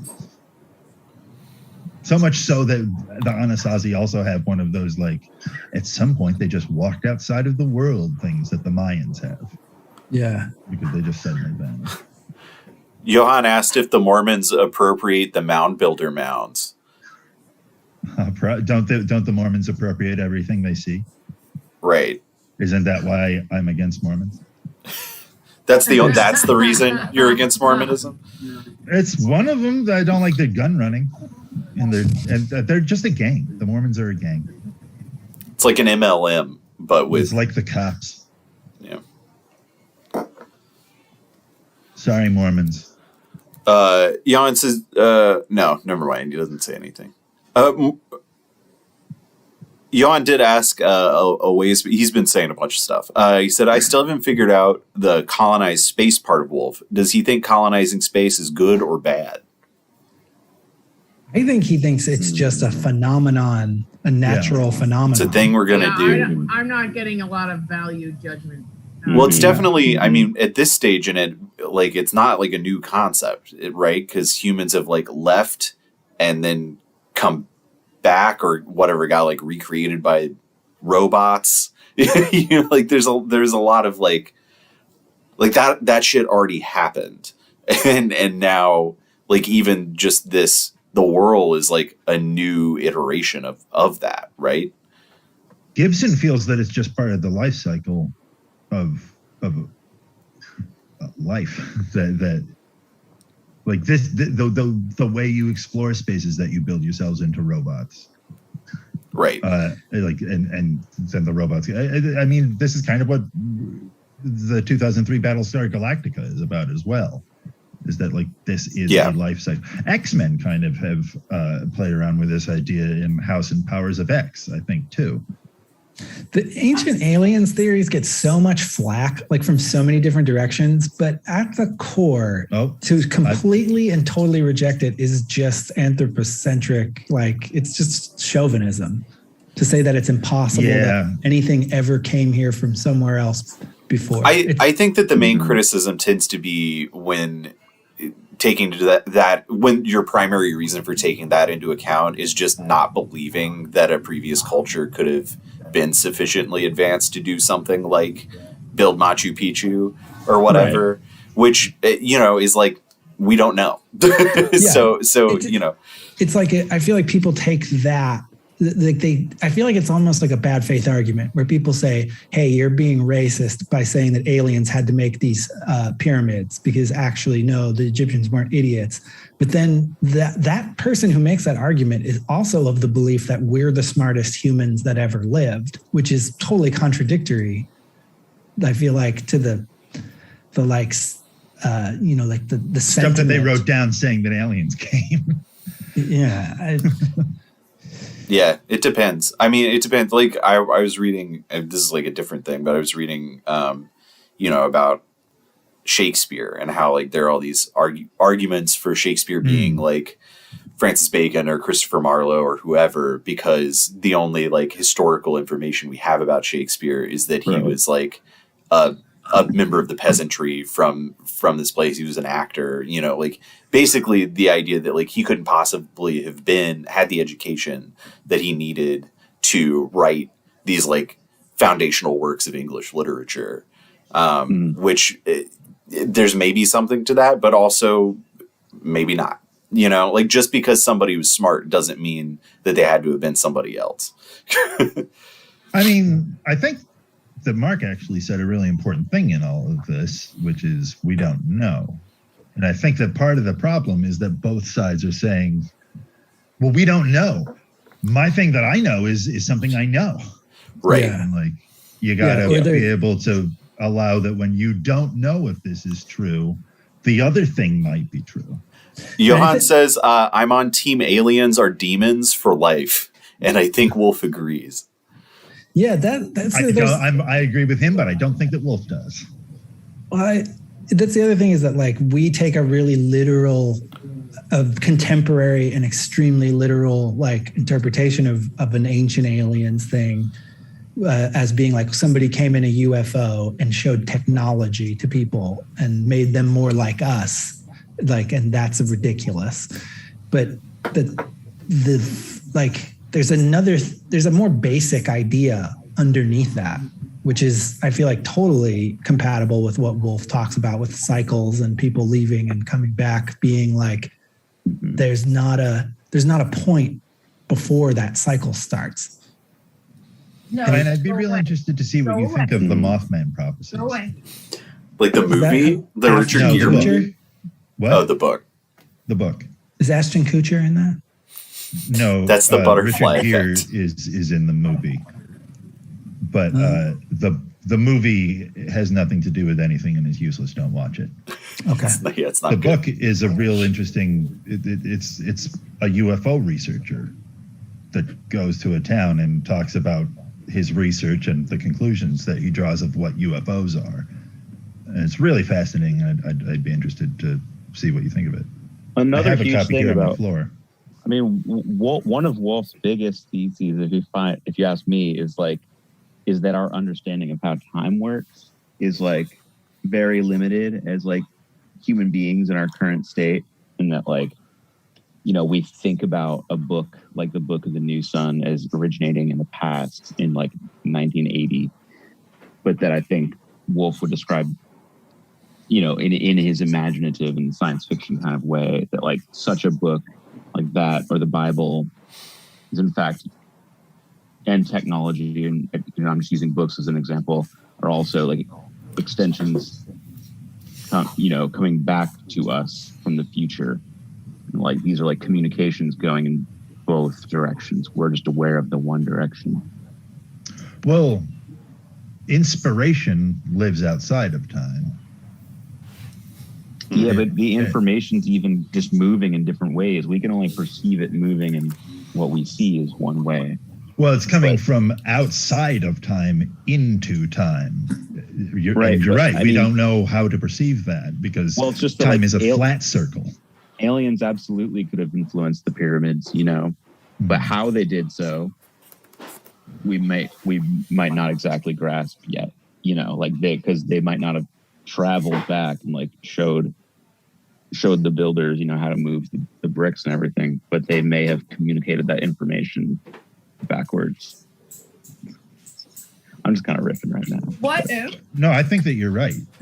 Yeah. What if a scientist in the future and they figure out time travel and the anthropologist is like, let's go see how they built the pyramids.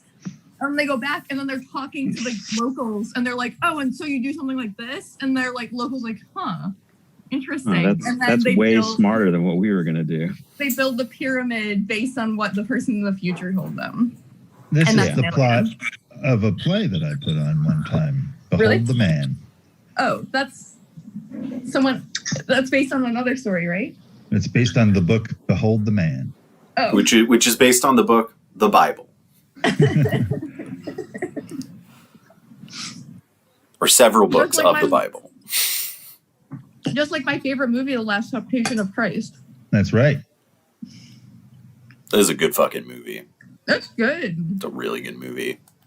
I like the demons UFO thing that Johan says, because right now we live in a time where everything gets projected outwards, and it gets projected outwards into an abyss. And that, like, if we lived in another time, we'd have the exact same ideas, like functionally, but they wouldn't be projected necessarily outward into like a physical abyss. They might be projected downward into like a spiritual underworld, or they might be projected inward, but they would be the same. Well, we didn't. How is space wasn't a thing that we were demon? aware of for a long time, you know, like when you're thinking of stuff like that. How is Johan spelling demon? The regular way.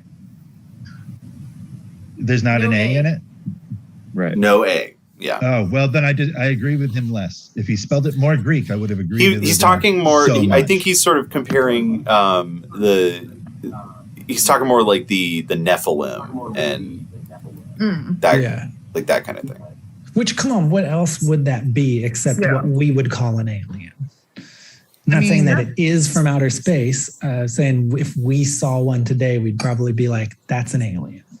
Right, and I think that we do when we see them today. Yeah, I'm with you. But yeah, I don't think the alien necessarily has to be fucking Cardassian or whatever. Sure. Probably won't be Cardassian. Probably won't be. Yeah, having 4 limbs and a head would be a little bit surprising. That's the craziest thing about I don't even know that it's a physical, that it was biological ever. I don't feel that the aliens have to be creatures. They could be ideas. Yeah. Well, it seems a lot more likely. It could be sparks. They could be Like the band? I viri. totally worship sparks. They are amazing. They could be mitochondria. The band. Yeah. They could be light. I mean, what if they're viruses? What if one of them's coming right now? Oh, we're also talking about Ubik. This is the plot of Ubik, that God is reaching back throughout all of time to make creation happen so that God can be. That reminds me, I want to get an Ubik tattoo of like the spray paint can on the initial novel. Get it on top of your head. Yes, I will. Thank you for saying that. Get it in jail. It would be so great to show up to the jail and they'd be like, "What's the reason for your visit?" And I'm just trying to get a tattoo. I like how they do it here. It can't be done outside. I think I gotta noon go. time. I gotta split. Yeah, these guys Yeah, need to get to it's their time. butts to the Ren Fair before Yeah, we gotta it go to gets Ren too Fair. late. Oh yeah. Oh my They're god! gonna have run fun. out of steaks on a steak. Jordan, when is your birthday? The 22nd. Oh, okay. It's a Ooh. Wednesday. It's coming up. A Wednesday in the future. 10 days from now. Future Wednesday. Woden's Day. Have Whoa. fun. Look Thank at this you. guy. Hello. Tuxedo man. No. Bye. Hi. All right. Well, show's over. Are we doing Yeah, 2 weeks from now? Yeah, let's shoot for 2 weeks from now. We'll see how it goes. Yeah. That's like the 26th. Yeah. Yeah. All right. Wow. Yeah, I think so. I'm Something like fine that. with 26. Okay. Oh, yeah. Cool. Well, thanks for hopping in for a minute, Johan. Goodbye to All right. everybody else.